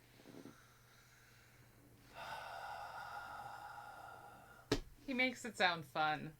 Yeah. Not gonna lie. It makes me feel like I missed out on some things. Yeah, right? In life. Did you ever draw X's or carve, like, faces out of pictures? Or No. I just tossed them if I I just threw haven't. 'em away. Yeah. I mean... Or deleted them. Right, well... Now that we're in the digital age. Digital age. Like, honestly, I just tossed some. And it's not because I meant to hang on to them. They were in with a huge amount of non-filed pictures. Right. But... yeah. I feel like I feel like holding on to pictures is a reason to hold on to an emotional attachment, whether positive or negative. It's some people look at it as like, oh, these are my memories. This is, these are History. things that I went through in life. Yeah. And for me, I'm like, when I'm done with a relationship, I'm 100% done. I don't want to think about it. I don't want to think about the good and the bad. Right. I want to personally just improve as a person and either move on to completely to the person I'm with, or Right. if I'm not with somebody, just forget so I can move on just in general. In general. Yeah, I mean, I certainly don't keep pictures around and stuff like that. Like, Like I said, those were unfiled and in a hat box, which meant that I just kind of threw a whole bunch of stuff in there. There were concert tickets and stuff as well. The only pictures I have of anyone I have ever dated are my ex-wife. And 100% I'm sure they're just there because my kids are in them. Right. I mean, if I see stuff now, like, the reason I threw those out is because I honestly had no reason to keep them, no attachment, and I'm trying to go through my stuff, get rid of shit I don't need. Right. On the other hand, when I am done with a relationship, I have normally stayed in it way too long. I've been done with it for a while, and therefore there's only been like one that I was so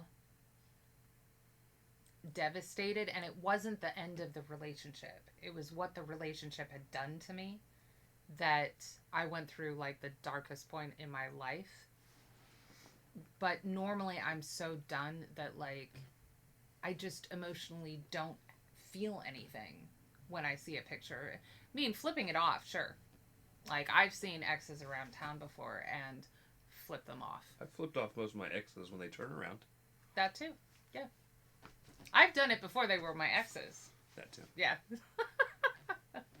I typically have no. I say that jokingly, but like now I usually make sure they see it. I'm not a secretly ooh fuck you person. I'm like, no, fuck you. Like I've given my kids the middle finger. They've seen it. Yeah, I mean, I don't like, know. Like you're being a little shit. Stop it. My mom taught me how to flip the bird. No, she used to do right under the eye because she wears glasses, or she used to, you know, because we were a proper family, and so when Dad had his, you know, business guests over to the house, and I was apparently misbehaving. Right. Yeah. I might have been a sarcastic little twit even as a kid. So I'm sure I deserved it. But no, I mean, honestly, I don't know that I've ever made sure that an ex is, or not ex before, has seen it, because again, like I said, for the most part, I am not an argumentative person, and a large part of that, I used to be. And I do have the capacity to have an extremely fiery temper. And I almost really, really hurt my sister because of it. I mean, she was the one who got me extremely pissed, extremely fast. And I didn't, but it scared me. Right. And I had a dream. Mom and I were in the Grand Canyon. It was actually when I was moving from California to New Mexico. So I was 17. I was moving out of the house, going to college, the whole 9 yards. No, it was a dream where Pam had actually hurt herself trying to pierce her belly button like me. And in the dream, like, all she would keep saying is she just wanted to be like me as she was like bleeding and everything. And it just struck a chord. And that is when I made the decision that, I already knew words could hurt, obviously, but it's when I made the decision to try and curb my temper.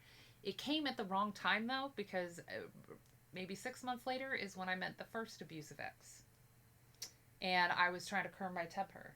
So, like, I kind of went, like, the wrong, like, all the way off the deep end the other way for a long time, where I was like, okay, I can't respond, because if I respond, I will go nuclear. So it wasn't until I found a happy medium where I was like, no, logically we can discuss this. If it's not going to be logical, I will remove myself until you can speak to me the way that I should be spoken to. Right. But that's scary. That's scary when you've gotten yourself kind of stuck in a routine of just taking it. And ending up being the bad guy, because you take it and you take it and you take it, and then you end it, and then all of a sudden you're the one that's done everything wrong. Right. Around the town, throwing dirt up on my name. No more Mr. Nice Guy. I could tell a white lie, spew a little fib, then get everyone on my side. I hurt you, I don't deserve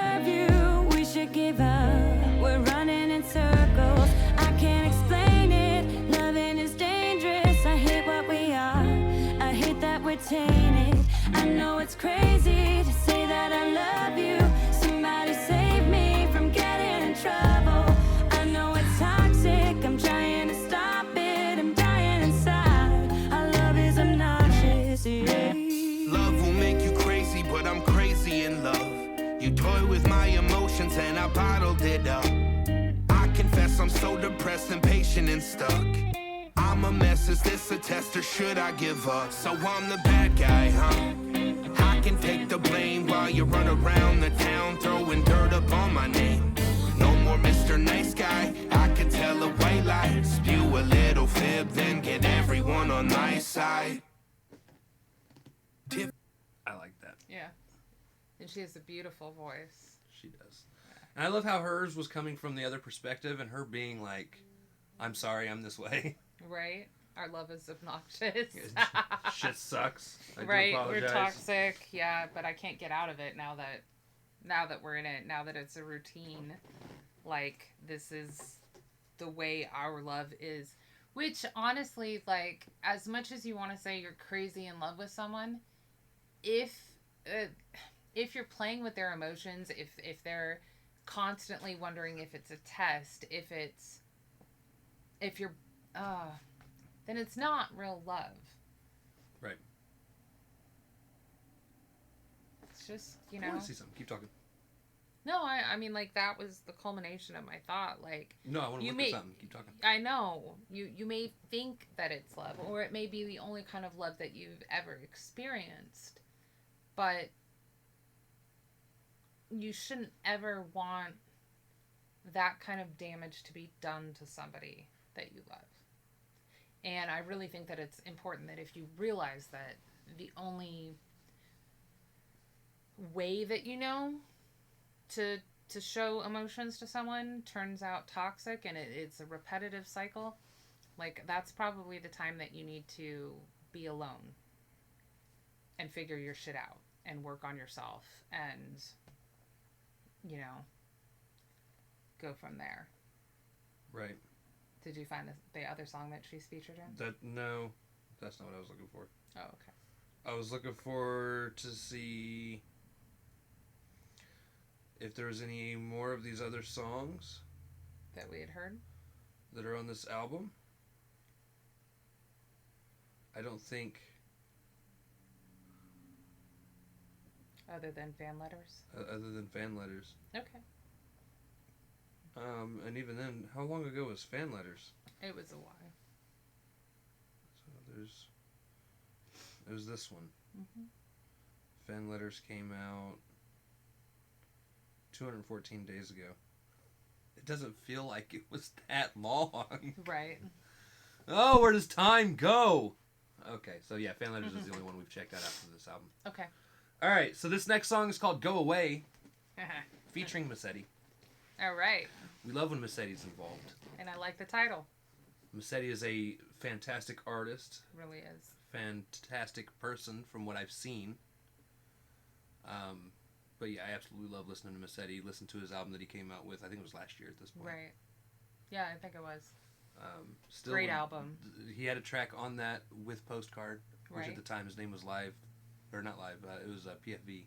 Right. Since then he's undergone a name change, and I would now still love a song with Postcard, Massetti, and Binks. Yeah, that would be because they all sing and rap and melodically rap. Right. So it would be fun to see what the three of them could put together. together. And they're very creative, and their lyrics are wonderful. So right. yeah. But Go Away. This is Go Away. Go away. I may say that occasionally. Yeah, featuring Massetti. Let's get it.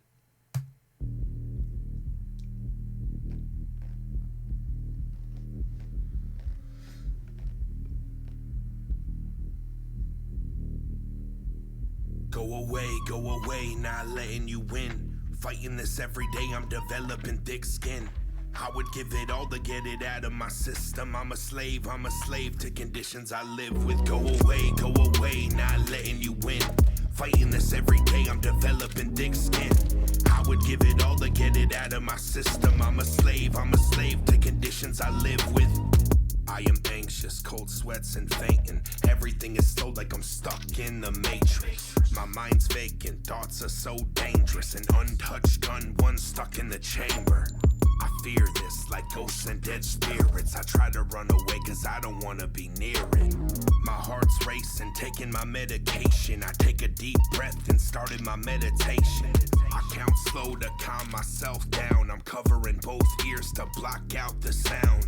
It is overwhelming, I'm telling you that much. Living with anxiety honestly does suck. Go away, not letting you win. Fighting this every day, I'm developing thick skin. I would give it all to get it out of my system. I'm a slave to conditions I live with. Go away, not letting you win. Fighting this every day, I'm developing thick skin. I would give it all to get it out of my system. I'm a slave to conditions I live with. When I'm anxious, people become faceless. Time it slows down, hope becomes hatred.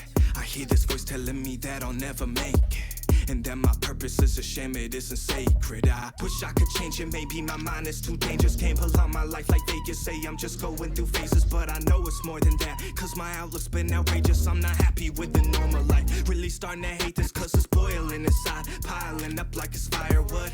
This anxious energy is taking away all my good. It tests my innocence, angel who's been villainous. A smile painted on my face, but numb to what the feeling is. Go away, not letting you win. Fighting this every day, I'm developing thick skin. I would give it all to get it out of my system. I'm a slave to conditions I live with. Go away, not letting you win. Fighting this every day, I'm developing thick skin. I would give it all to get it out of my system. I'm a slave to conditions I live with.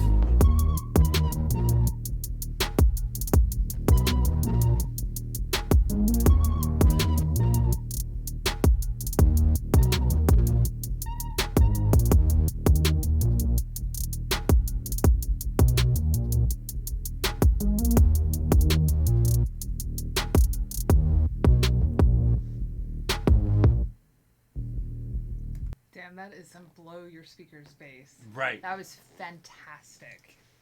Just that instrumental, like, you know, with the heavy bass and a little bit of synth behind it was fabulous. I mean, now, notwithstanding the guys on the track, they were incredible. The transition from the bass into the actual rest of the beat with the hit hi-hats and taps and things like that. The initial transition for me was a little jarring because initially it didn't sound like it matched up very well. Okay. But it smoothed itself out really quickly. Right. Now, that is nothing they did wrong. I feel that way anytime somebody does that. Right. Because a lot of times the bass can feel like it's got its own cadence. It's carrying itself, yeah. Yeah. And then when you throw, which I do prefer having the mids and high drum but you're already patterns. you've started but like rhythmic. you're kind of starting to figure, like, kind of guess your own groove when it's just bass. Right. But then something comes You've in and changes. It own. almost feels like it even changes the time signature when it comes in. I can see that. And it's like, oh wait, hold on, okay. This is what we're doing. This is how. Okay. This is what we're doing. All right, this is the groove. Yeah. No, I really liked that, and honestly, I may say go away to other people, but with the overthinking, I completely get this track. Like, I do actually legit tell myself to shut up a lot. I do too, baby. Tell me to shut up? Yes. Yeah, no, I'm never. kidding. You've never said shut up. I've said shh. Well, that's normally because I say something accurate that you didn't like. It's like, are you being mean to me? No, I'm describing you. Yeah. No, I get it. Because, again, when I try and go back to sleep and I'm overthinking and there's just, I will beat myself up about not getting things done or things that I need to get done, and I'm so tired and I'm cranky and I just want to go back to bed, and it's a whole conversation with myself about, you need to just shut up now. Just stop. So I don't get into those moods until I'm fighting a moment of depression. Usually my conversations with myself are usually like, oh yeah, you're right. Even if I'm wrong. Right. I try to reassure myself I'm right. You know. I'm right, damn it. I'm right. I know I'm right. I don't technically have anxiety. I will get anxious over certain things, but I don't Usually rom-coms. Yeah, I fucking hate rom-coms. And that's more uncomfortable because I am very good at foreshadowing. I know they're gonna do something fucking embarrassing, and just why. She could sit there. Just why. And watch people be mutilated. And I get cringy. She could sit there and watch people mutilated in horror movies, and she's like, yeah. But, like, have somebody do something absolutely stupid in a rom-com, and she'll be like... Cringy. I'm hiding. It hurts me. Like, legit hurts. But, yeah, true crime and crime drama and horror movies, and, yeah. Show it to me. I'm good. I'm just like that until fingernails are involved. Once fingernails start being ripped off, I got to get up and leave. And the room. Eyeballs, you're not so good. And eyeballs are not good either. After Hostel. Yeah. That's the movie that did it for me because I've seen tons of people stabbed in the eye, and I'm just like, oh, that's some cool thing. That's not the same as melting. But like the melting and then clipping of the You can tell I'm amused. I get the overthinking part without the depression, for sure.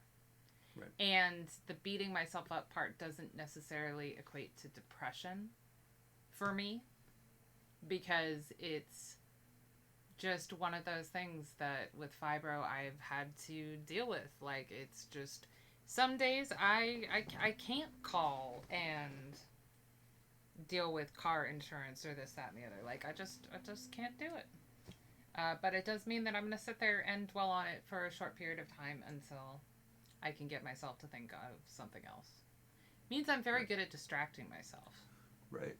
So. All right. So this next song. Oh, now I got to go back to. There we go. The next song is called "Better Off Dead." This is also featuring Massetti. Ooh, he threw both the Massetti tracks back to back. I do want to mention I really like how Mass put this album together, the transitions from track to track, because he's kept with the same sort of ending concept, like the bad thoughts going into temper, going into bad guy, especially where he's talking about kind of like it almost feels like a story in and of itself. Yeah, like a toxic relationship getting worse and worse until it's just like. Well, and that is something I have specifically talked with Scheme about. And Scheme agrees with me. The one thing mainstream artists do that independent artists don't, and independent artists do need to learn how to do, is to put a cohesive album together. Right. And what we mean by a cohesive album is a lot of times, a lot of these independent artists they'll write 10 to 12 good songs. They're fabulous songs. And they're fabulous songs what we're talking about. Individually. Right. But they just throw them onto an album, and it feels like the album itself has no flow. Right. Which then can be disjarring and can actually make people be like, all right, I'm done with this for now. I'll come back and listen to more of it later. Like, you go from 2 or 3 drill songs, say, into an introspective melodic rap song, and it just throws off the whole flow and feel, because it's a disjointed sound. Like, your brain doesn't necessarily cope with it. And we're not talking about, you don't have to have a legit story arc. No. For all 10 songs. That's not what we're saying. It's just how one song flows into another. And then I've actually had somebody be like, well, how do I flow this song well into this song? And I'm like, well, you've got a couple options. You could make another song. In between. That ties it, that kind of has that mid-range that can tie the sound together. Right. Into that and it flow. is more about the sound than the story. Or don't be afraid to put skits on your fucking album, people. A lot of people used to do skits. Skits were a big thing in the 90s, and even though most of us hated skits, a lot of times those skits were used because they didn't have that bridge song, right. And they were like, well, let's just throw a skit in here. Right. And a lot of us have learned to love those skits, or... I still go back and listen to some of the old skits I used to love so much. And I will say, one of the reasons I didn't like some skits when they happened is because I felt like the number of tracks was a lie. And it was because I loved the album that much that I'm 18 like... songs, but 5 of them are skits. The fuck? Exactly. So it wasn't that the skits themselves were bad or but I somehow felt cheated. Now people are calling 10 songs an album instead of an EP, instead of those 15 songs, and so therefore it's one of those things that it's just like, well, I guess I can't be mad about the 15 songs on the album from before. But it's something that has almost been somewhat lost because it's all digital now, and a lot of people don't release physical albums, and so they have created 10 songs all around the same period of time and toss them on a digital album, and then it just, the flow isn't there, so you don't want to listen to the whole album in one go. Right. Or some people do. All right, so this next song is called Better Off Dead, and it features Massetti, so All right. let's check it out. Suicide on my mind, am I better off dead? Pills on the desk, I left a note on the bed. Cause even I cry, sorry I'm stressed. I gotta confess, my life is a mess. I don't wanna live and I feel like death. Heart beating and it hurts my chest. Hard breathing, so I take a breath. I inhale and try to make amends. Stuck in a cycle, might go psycho. Look in a mirror, I don't like to. I'm too fat and I might need lipo. I'm not perfect, I'm just like you. Screwed up moods cause of mental health. Born to lose and I hate myself. Honestly speaking, I'm sick of my life. Sick of the way that I feel every night. Music is soothing, it's all that I got. But honestly, not when you make it a job. That is the price that I pay to exist. Drowning in life and I can't really swim. Sink to the bottom cause nobody's there. Pick up the bottom cause nobody cares. Handful of Hold on, I had to pause it there. Oof. He said, how did he word it? Hold on. life. Sick of the way that I feel every night. Music is soothing, it's all that I got. But honestly, not when you make it a job. That is the price that I pay to exist. Drowning in life and I can't really swim. Yeah, drowning in life and I can't really swim, so I float to the bottom was the next part. Right. And, oh my God. If that's not relatable. Yeah. Well, and a lot of that is relatable. So, I'm not the same weight that I was for most of my life. When I hit 30, I went from a size, well, that was the good part. I went from a size 0 to I think it went all the way up to a size 12 at one point, which for me is big for my frame. And part of it was hormones, turning 30. Part of it was also the Lyrica, when I first started the Lyrica. And the thing is most of the swelling, well, I got boobs, as he pointed out. That was the plus side until I realized the back pain involved. And then I was like, you can go back now. They did not, by the way. But I carry most of the weight in my stomach, and I still do. But at the largest point, I looked like I was going to have twins. Like, I legit had people give me the evil eye for smoking because they thought I was smoking. Well, like, expecting any day maternity clothing was what fit me because I had boobs and an inflated stomach. And it was the Lyrica. They did figure out that that's what it was. They had to wait for it to resolve on its own. It wasn't a dietary thing, but it gave me body dysmorphia, which is not recognizing your own self in the mirror. So I went through a long period of time. Luckily, I'm not a makeup person, if you can't tell. But I went through a long period of time, actually a couple of years that this was going on, that I couldn't look in the mirror. Because it had happened so fast. I swelled up within 7 months. So it wasn't a gradual thing. It wasn't like over the years I let myself go or whatever you want to call it. It was just like, it just happened. And I went from the clothing that I had fit in since junior high that I'd worn since I was 14, 15 until I was 30. And then all of a sudden I was having to buy new clothing, and it wasn't even I was buying new clothing of the type of clothing I liked. It was having to buy stuff in the maternity section because it was the only thing that was fitting over my stomach. Right. And not falling off of my ass at the same time, you know, and so you look in the mirror and you're like, I do not recognize myself. This isn't me, and I couldn't cope with it. And so yeah, I went to bed every single night not recognizing myself, hating myself in the mirror. I've never written a suicide note. I mean, I've written some pretty fucking dark stuff in diaries and whatnot, because and Matt said this in one of the first songs that we listened to off this album. Not really wanting to kill myself, but not necessarily wanting to live. Like, I've never been suicidal in the aspect that I would kill myself, but I have definitely been to the point that if I did not make it past this drive, past tomorrow, say la vie, that might be for the better. I have definitely had that thought. I've had the suicidal thought once, which I'm not going to go into details here. This is one of the few times I will plug myself, or ourselves. Well, technically it was myself at the time. If you guys want to know more about that story, go check out my review of Sing for the Moment from Eminem. Because that was the song that saved my life. And I think I may have even touched on it in my Fallen Angel review. Yeah, there's been a couple other places that and I've talked about it other places as well. But I very much like you, that was the only time I ever thought of or came close to full-blown suicide. Right.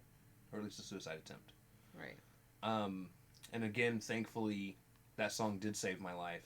And it always sounds, I know for a fact it sounds corny to some people when they hear people say that, but like, legit music can be that powerful. Yeah. Yeah. But since then, again, and much like her, I have had moments where it's not that I'm necessarily wanting to kill myself, but I'm 100% okay with a car taking me out. Or yeah, it's one of the reasons I started smoking when I did was I at one point in life I didn't want to live past 60. Right. I was like, hopefully I'll get cancer and this will kill me. Like, well, right. But it's kind of like taking arsenic to kill yourself. It's a shitty way to go. But right. It was, I guess, when I started smoking, that wasn't my thought process, but it was sort of like, everybody's gonna die. I'm gonna die one day anyway. Right. You know. And then again, guys, that is a different mind state that her and I are in as far as that goes, compared to a lot of people. We don't fear death. Death is inevitable. It's gonna happen to everyone, regardless of how much you don't want it to. I prefer not to go in an extremely painful way, but you know. Right.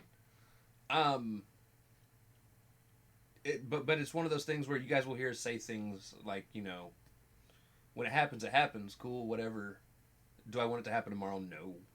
Not really, at least not at this moment. Yeah. Like I said, there have been plenty of moments in my life where I'm like, if I die now, totally cool with it. Right. Totally cool. But no, it's just, her and I do have an understanding. It's gonna happen. Right. Hopefully it happens very quickly for both of us. In terms of time span. You mean quick succession Yeah. and not really, really quickly, like... I would hate for one of us to go and the other one be alive for another 20 years. Right. I'm just saying. And honestly, I know this is a relatively dark mentality, but as I've mentioned during this review, painkillers don't work for me. And fibro is progressive.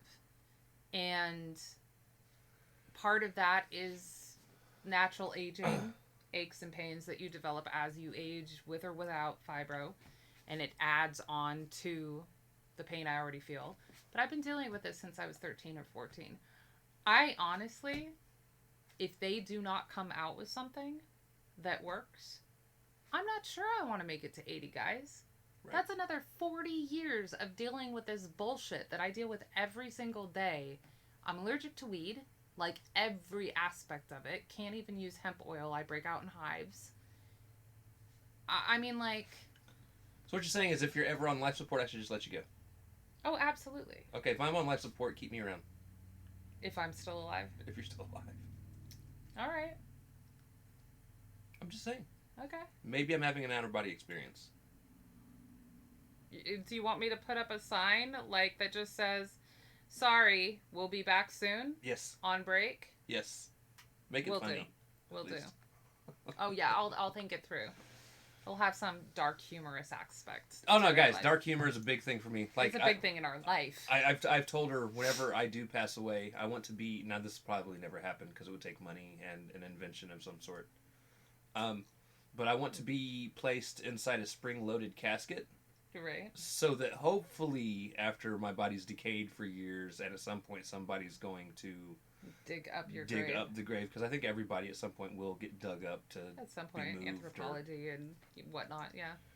I'm hoping that somebody digs me up and my skeleton pops out and fucking scares them one last time. I think that'd be fantastic. You know, if I spent the money for that to happen, I'm definitely making it so that when they are burying you during your funeral, you get dropped and the casket springs open. Oh, like, and then make sure we're spending the money, make sure when it springs open, you've also got confetti that shoots out and little little cannons. Goes pop goes the weasel. Oh, yes, Lord. guys. Anyways, this is our life. But it has been a thought of mine. It's been like, you know, if it's this bad right now, I'm not sure I want to see another 20 years. Although when you're 80, I should be retired, and I can be there with you and poke you. And poke me. And poke you. Because the air doesn't already hurt me. Baby, does this hurt? With my big old bony fingers, well, little old bony fingers. Right? I got little hands. Little tiny, and you know what I will do with my big ass hands? Probably sock you in the nuts and be like, did that hurt? You'll be moving too slowly. Yeah, at 80, I don't think that you're going to be moving real fast either. Anyways, let's continue. We've gone on too much. Honestly speaking, I'm sick of my life, sick of the way that I feel every night. Music is soothing, it's all that I got, but honestly not when you make it a job. That is the price that I pay to exist. Drowning in life and I can't really swim. Sink to the bottom cause nobody's there. Pick up the bottle cause nobody cares. Handful of pills, I know that it kills. I'm drifting away and I'm no longer scared. Deeper I go and I fill with despair. Pain in the scars that can't be repaired. Nobody told me that life would be fair. Sink to the bottom, I'm comfortable there. Suicide on my mind, am I better off dead? Pills on the desk, I left a note on the bed. Cause even I cry, sorry I'm stressed. I gotta confess, my life is a mess. I still get in these moods, stuck in place where time moves. All I know is this anger, where to go I can't choose. Could this be the paranoia, keeping me trapped in my past ways? I cannot change when it's built deep, leaving my hope in the ashtray. Lacerate myself from the past. Who's in the mirror that I'm looking at? I don't recognize that man. Wonder will I rise again? Questions that I still have, but I go off on a tangent. God looking down like, damn, man. Tell me when you finally will understand that everything happens for a reason. You could have been dead, but you're still dreaming. But at the same time, you were still fiending for a sense of love and pride like you ever seen it. It ain't always gonna be pretty, there's gonna be lows. But we'll face what we're afraid of if we wanna reach goals. Most of them will do it for the ego, but we gotta do it for the people. Suicide on my mind. We gotta do it for the people in pain. His voice. I really need. I need him and Binks and Postcard on a song stat. I need it in my fucking veins. Do it for us. Do it for the people. Do it for the people in pain. Dude, they would sound so good together. They really would. Now, I love the harmonies with Mass too, because you can hear Mass in the back real low, but then on the hook, the previous hook, it was the opposite. Massetti was in the back, and it was Mass front and center. Right. And they sound so good together, and then Massetti comes in, and he has such a beautiful voice, and I think sometimes hearing depressing lyrics or painful lyrics sung so beautifully, it's that beautiful tragedy, it's that beautiful pain that so many of us relate to, but it makes the pain sufferable because it is beautiful.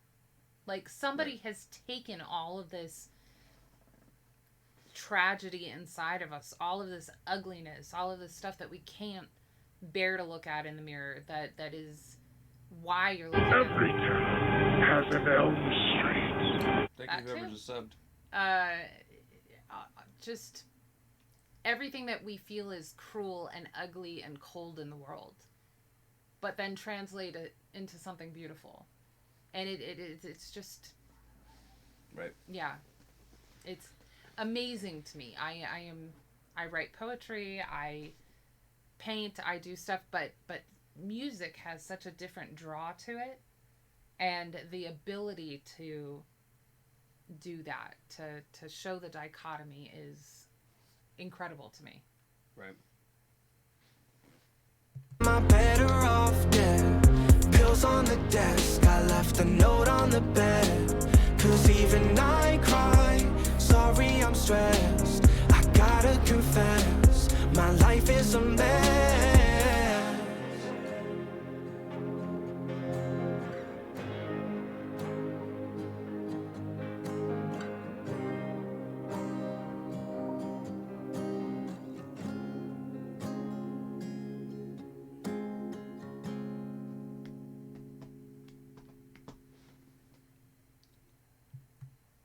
Fantastic. That was a fantastic track, guys. Alright, I just realized we've been going on for 2 hours. I kind of felt like this was going to happen, though, even for 10 songs. Like, Mass produces enough to talk about, for sure. Right. So here's what we're going to do. I'm going to pause this. I just realized there's a pause button, because I got to pee again. Oh, okay. So, I will be right back. Alright. Break over. People are like, you guys are looking different. It was a glitch. It was a glitch in the Matrix. And this is why we don't really argue, guys. Same page. Alright, so the next one's fan letters, which does not have a feature. Which we have heard. Actually, have reviewed. We have reviewed this. We have a reaction for this. Mm-hmm. So we're not going to play the video. If you would like to see our reaction to the video, please go look that up. We reacted to it. I think it was either the day of or the day after it came out. Very good video, too. Very good video. Very good song. So we're going to go ahead and play it because it is still an album review. Mm-hmm. We probably won't pause it at all. We'll give a little bit of a conversation at the end and then jump right into the next one. So. Mm-hmm. Plus cheese. Yes.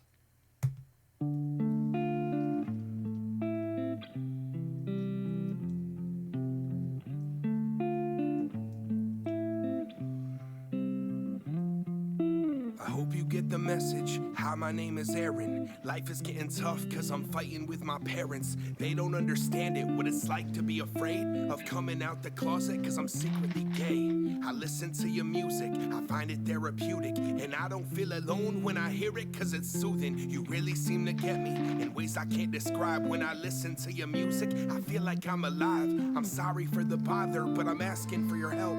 The pain is hard to deal with. I tried to hang myself. I'm at a breaking point and I want to end my life, so I'm reaching out to you, asking for advice.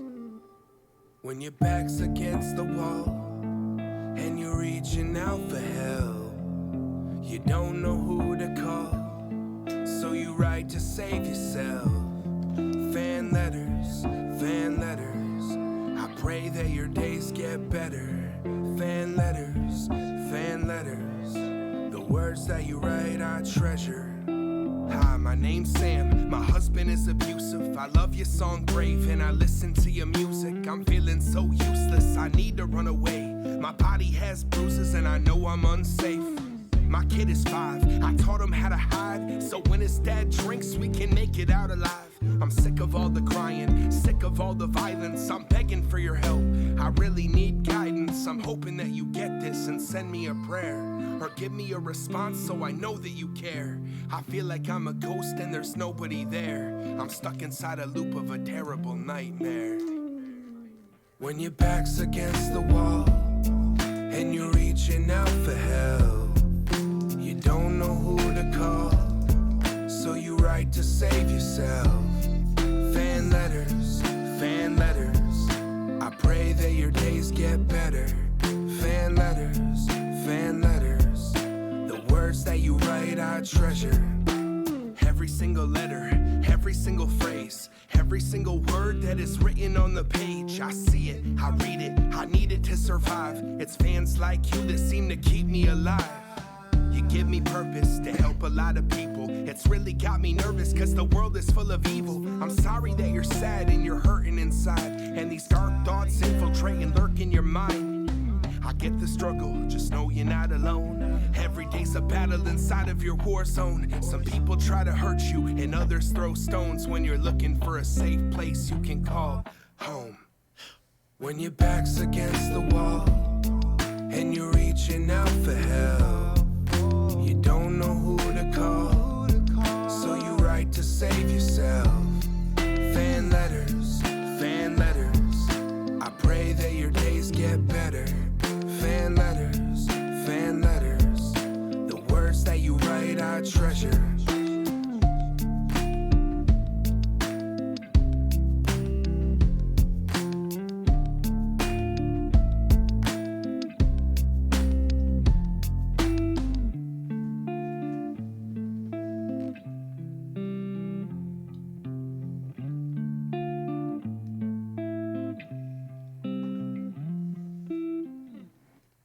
Fucking love that song. It's such a good song. Of course, I have heard it many times since we did our first reaction to it, so you saw us mouthing along to the hook. Right.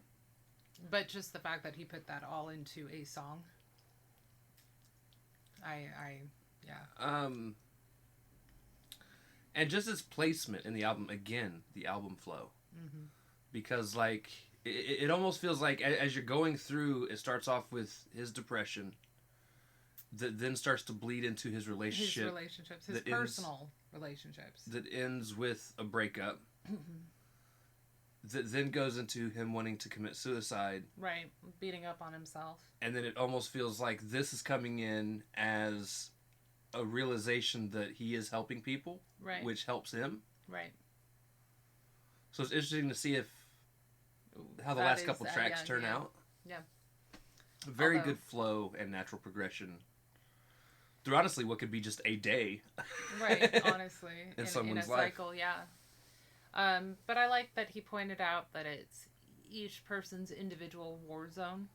Like we were talking about before, don't get trapped in the comparison thing because everybody is dealing with something. Right. And also that it matters to him. That people are connecting with him, reaching out, and you know, this is a beautiful way to address that. Right. Yeah.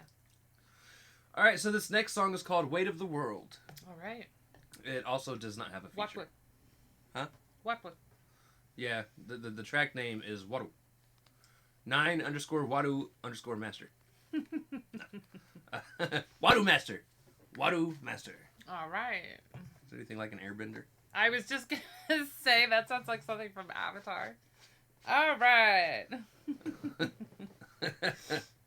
That's a kid with a speech impediment. Waru Master.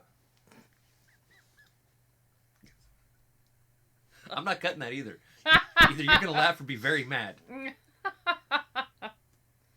All right. I'm such an ass. That was still funny. I'm sorry. All right, this is Weight of the World, and I am super excited for this. And now I need a moment. Oh no. All right. Like we said before, dark humor is what keeps us alive, y'all. All right, this is That caffeine. Weight of the World. I'm excited. Let's get it.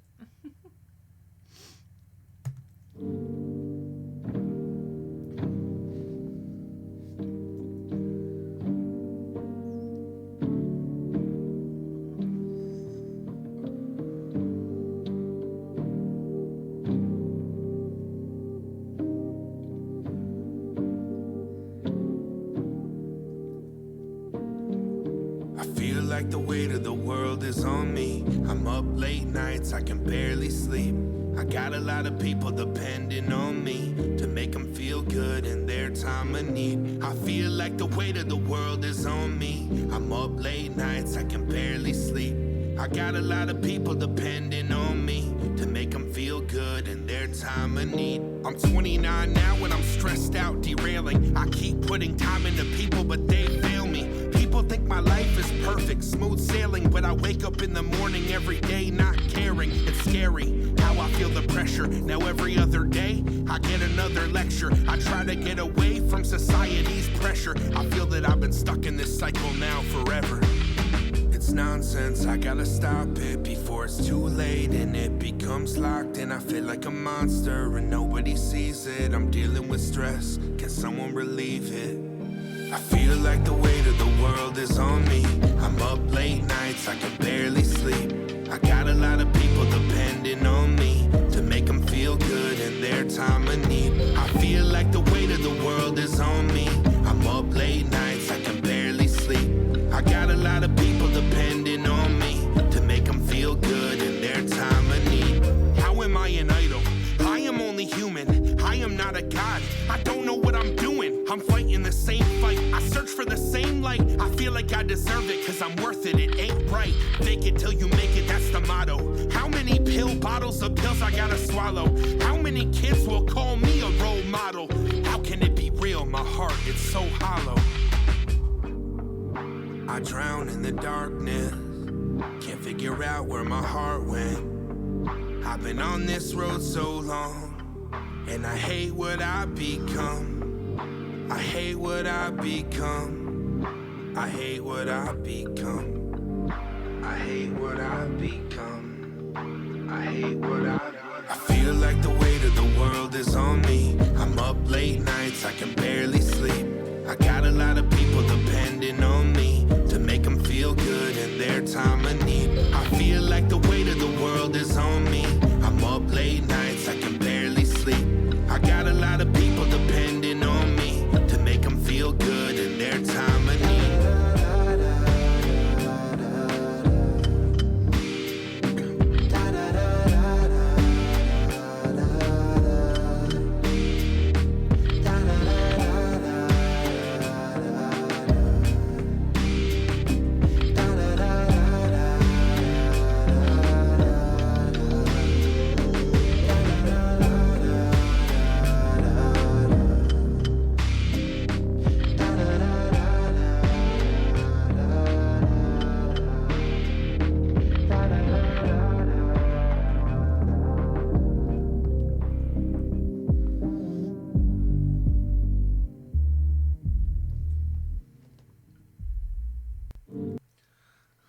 So it is a progression. It is a progression. It was a good progression. This is a lack of understanding how people can look up to him.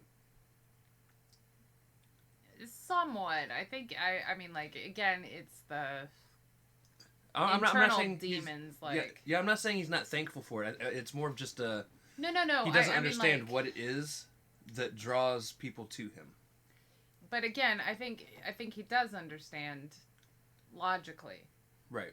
But internal thought wise, like, he's like, guys, I'm really not a good role model. Like, but you know that there has been influences in his life that he knows maybe that person is struggling too, but that is what draws him to see them as somebody that represents himself and what he would like to aspire to. Like, they can still achieve these great things, right? Even struggling, and then honestly that makes them more human.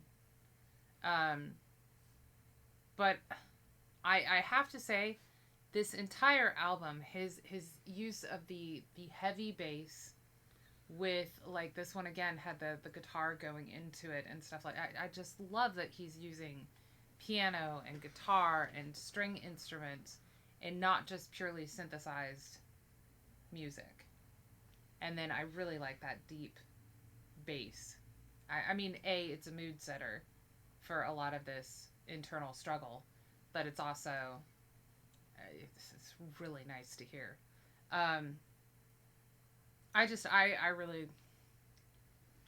it's got to be hard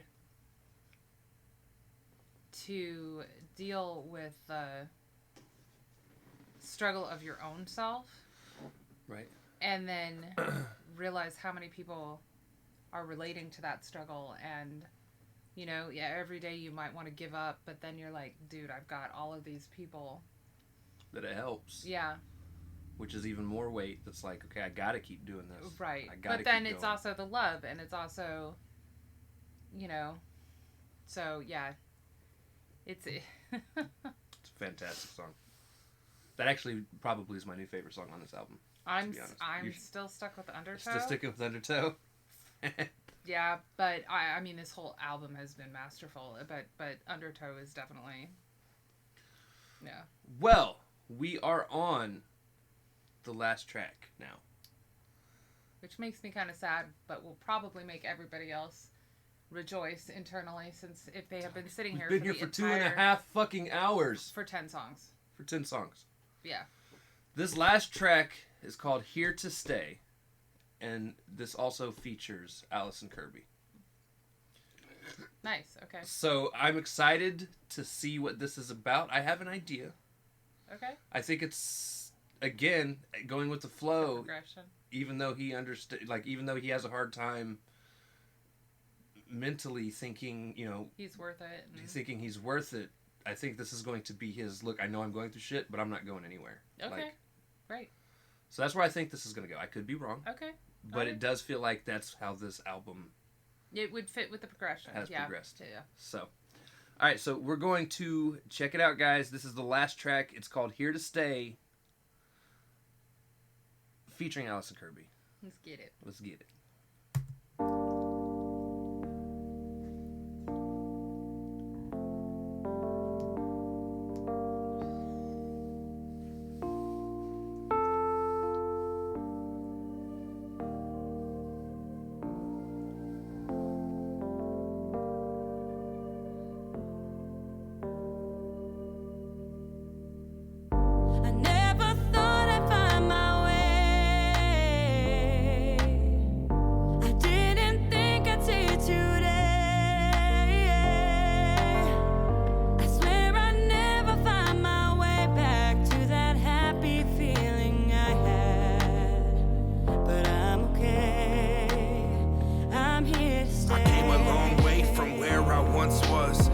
In the trenches, crawling through mud. There was many times I wanted to give up, but I pulled myself out of every place I got stuck.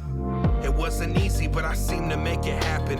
Writing in a notepad or in the booth rapping. It's where I felt safe, it was my happy place, where I calmed myself down to keep my head straight. It soothed me, moved me in ways I can't describe. Whenever I made music, I was feeling the vibes. I wanted to die, but I felt so alive. What I'm trying to say is music saved my life. I never thought I'd find my way. I didn't think I'd see it today. I swear I'd never find my way back to that happy feeling I had. But I'm okay. I'm here to Every stay. breakup, every death, all my secrets I regret. Every time I get upset, music's therapy.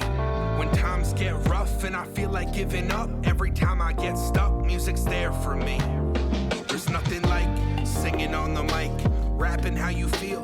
Music is a vice, another way of life, a way you can escape. Push your problems to the side and put a smile on your face. I used to be broken, sad and unfocused, mad at the fact I was packed with emotions. I fixed it, no longer distant, said by the kid who never really fit in.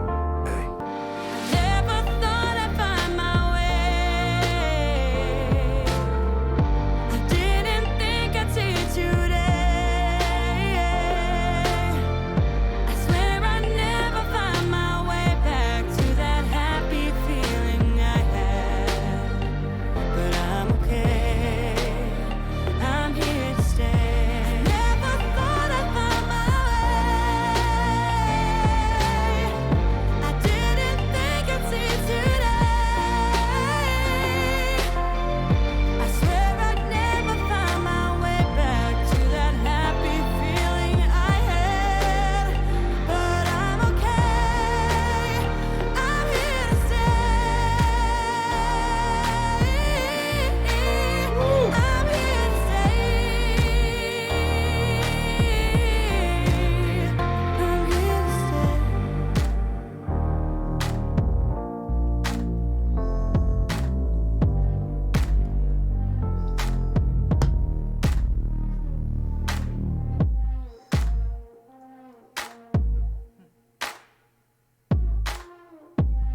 and that is a vibe and an anthem to end an album. That almost made me cry. So I am never going to be the type of person to lie to anyone in terms of how I feel. And there are a lot of movies, songs, video games that have had like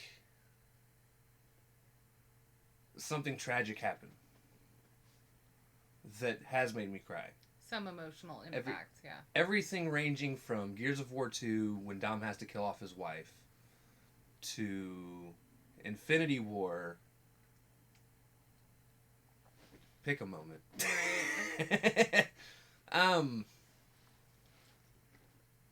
But especially in gaming, the one moment that got to me the most was it was a game called Detroit Become Human. And it is this story where you're playing as 3 or 4 different characters, but they're all androids, and they're living in a world where androids are treated much like minorities are treated right now. And the thing is, though, androids have codes that they have to stay within. The number 1 is don't hurt humans. Number 2, it's like a set of rules that's embedded in their system. And with all 3 androids, you're slowly playing through the progression of the story where you break away from that code and you start to fight for your rights, almost as a living creature. Right. You kind of they almost gain sentience, I think is what it's called. Mm-hmm. And one of the main people that you play as is an android who is a maid for a very abusive dude who's beating his daughter. And eventually you get a chance to break that code, which is really cool how they have you do it, because it's like you're pushing against this invisible wall. Right. And eventually you break through, and I say you have a chance because this game's all about choices. So you can choose to continue maintaining that code, which completely changes the game. Right. But you break free, you can go save the girl, which I did. And game's amazing, one of my favorite games all time. But there is a part where it's about midway through the game, like, you have taken this girl to so many places and just been through so much bullshit. And you get to this point where you're in this abandoned theme park that used to be run, or at least cleaned up, by janitorial robots. And you kind of have a horror movie moment where it's like they're attacking you, and you think they're attacking you, so you're fighting them off, but then eventually it's like, yo, calm down. Right. Like, you've killed a few of us, but we're not here to hurt you. And they're like, hey, if you want, we can turn on the merry-go-round for her. And it's the first time the entire game she smiles.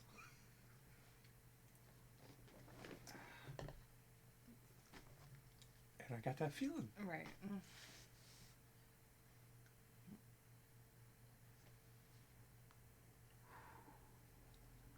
It's the emotional impact.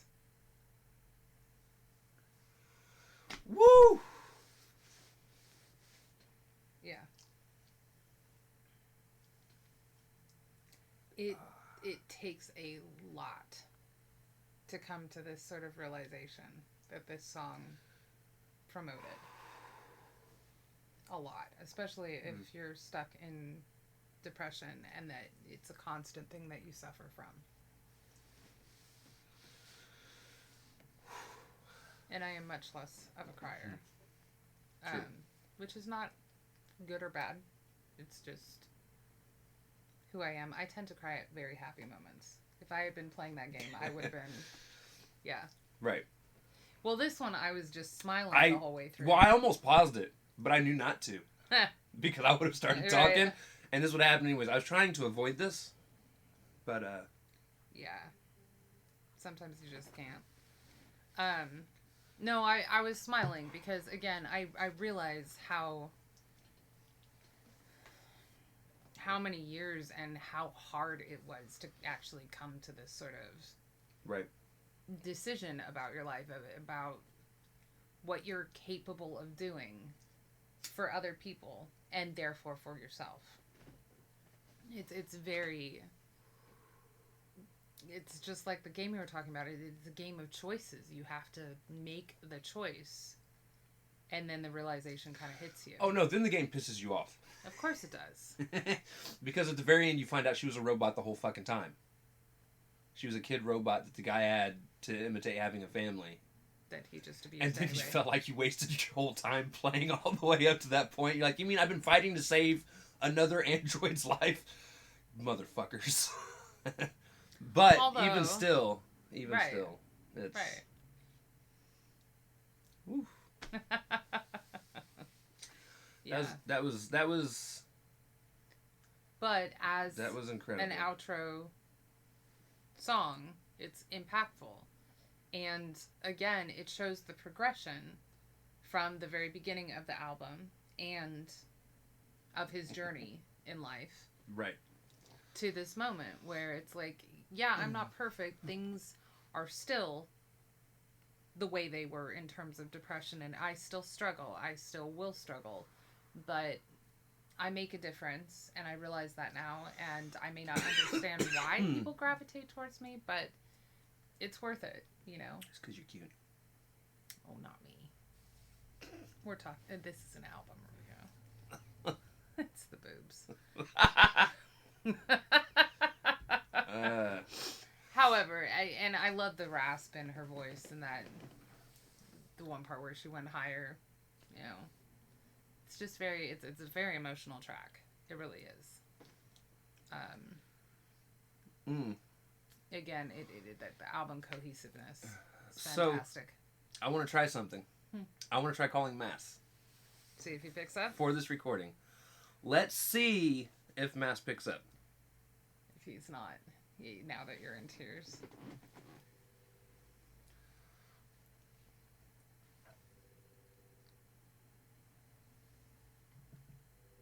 I don't like how my phone... I mean, it just says connecting. Like, that's how I'd have to hold it? That would get tiring. That would get really tiring. I was like, he might not answer. He might be busy. It is Sunday. You left. I guess he's busy. He was on 34 minutes ago. No, I was just gonna give him a chance to promo his album. Right. But yeah, that was a fantastic album, Mass. To everyone that has stuck it through for 2.5 hours, we thank you. And you're welcome. And you're welcome. There's been a lot of conversation. You guys finally got to see me cry on camera the first time. Congratulations. Right. I mean, honestly, for anybody who watches our reactions normally, you probably should have expected that this was going to be long, because each of Mass's reactions for just a single video takes us a while anyway, because he does have such impactful lyrics and things that we relate to so well that it always ends up being a conversation, and it is conversation worthy. Like, right. You know? But the cohesiveness of the whole thing, the flow of the whole album, it just, this was wonderful. This was wonderful. Right. Yeah. Oh my God. I cannot speak enough on the cohesiveness of the album. Again, independent artists do have a very hard time with building a cohesive project that actually has a flow to it. Like this one, it legit felt like a day in Mass's life. Right. Or a week. And I do like the fact that even though like there is progression shown the whole way through, that his thoughts and feelings kind of ping pong back and forth, because that's completely normal. Right. That's completely normal for someone that suffers from depression, anxiety, overthinking, is human, the whole 9 yards. So You know, we take a couple steps forward, we take a couple steps back. That's just kind of the way we grow. Right. But yeah, the way this was put together was incredible. Yeah, this is definitely so far my favorite album of the year, hands down. Yeah, I mean it hasn't been that far into the year, but that's easy to say. Right, and yeah, again, Mass, thank you so much for shooting us an early copy, man. Thank you. I definitely can't wait to get the physical as well. Right, we're gonna have to find signature. a way to hang shit on the wall because we've got like 3 or 4 albums now that are all absolutely fantastic. Right. And we can't display any of them. Our walls legit hate having stuff hung on them. Plaster walls. But yeah, thanks again, man, and thank you so much for putting such an amazing project together. You're gonna help a lot of people through their issues with this. Thanks for your transparency and your vulnerability and being willing to put it out there for people, because it really does help a lot of people. Like he said, for him, his therapy is in the booth and expressing himself through music. For a lot of people, it's listening to that music. Right. And it saves your life. Right. But all right, we have held you guys here for 2.5 hours, so we will now let you go. If you guys liked the video, be sure to slash that like button on your way out. Comment down below, what did you think? What's your favorite track? Maybe what track didn't really resonate with you as much? I liked them all, so they're not going to get any complaints from me, but you know. Definitely go on over. Hop over. The link below. Like, sub, the whole 9 yards. And if I can remember, I've got a little less than a week to figure it out. I will try to put all the links to all the purchasable options. And, all right. Yeah, that'll do it. That's going to do it, guys.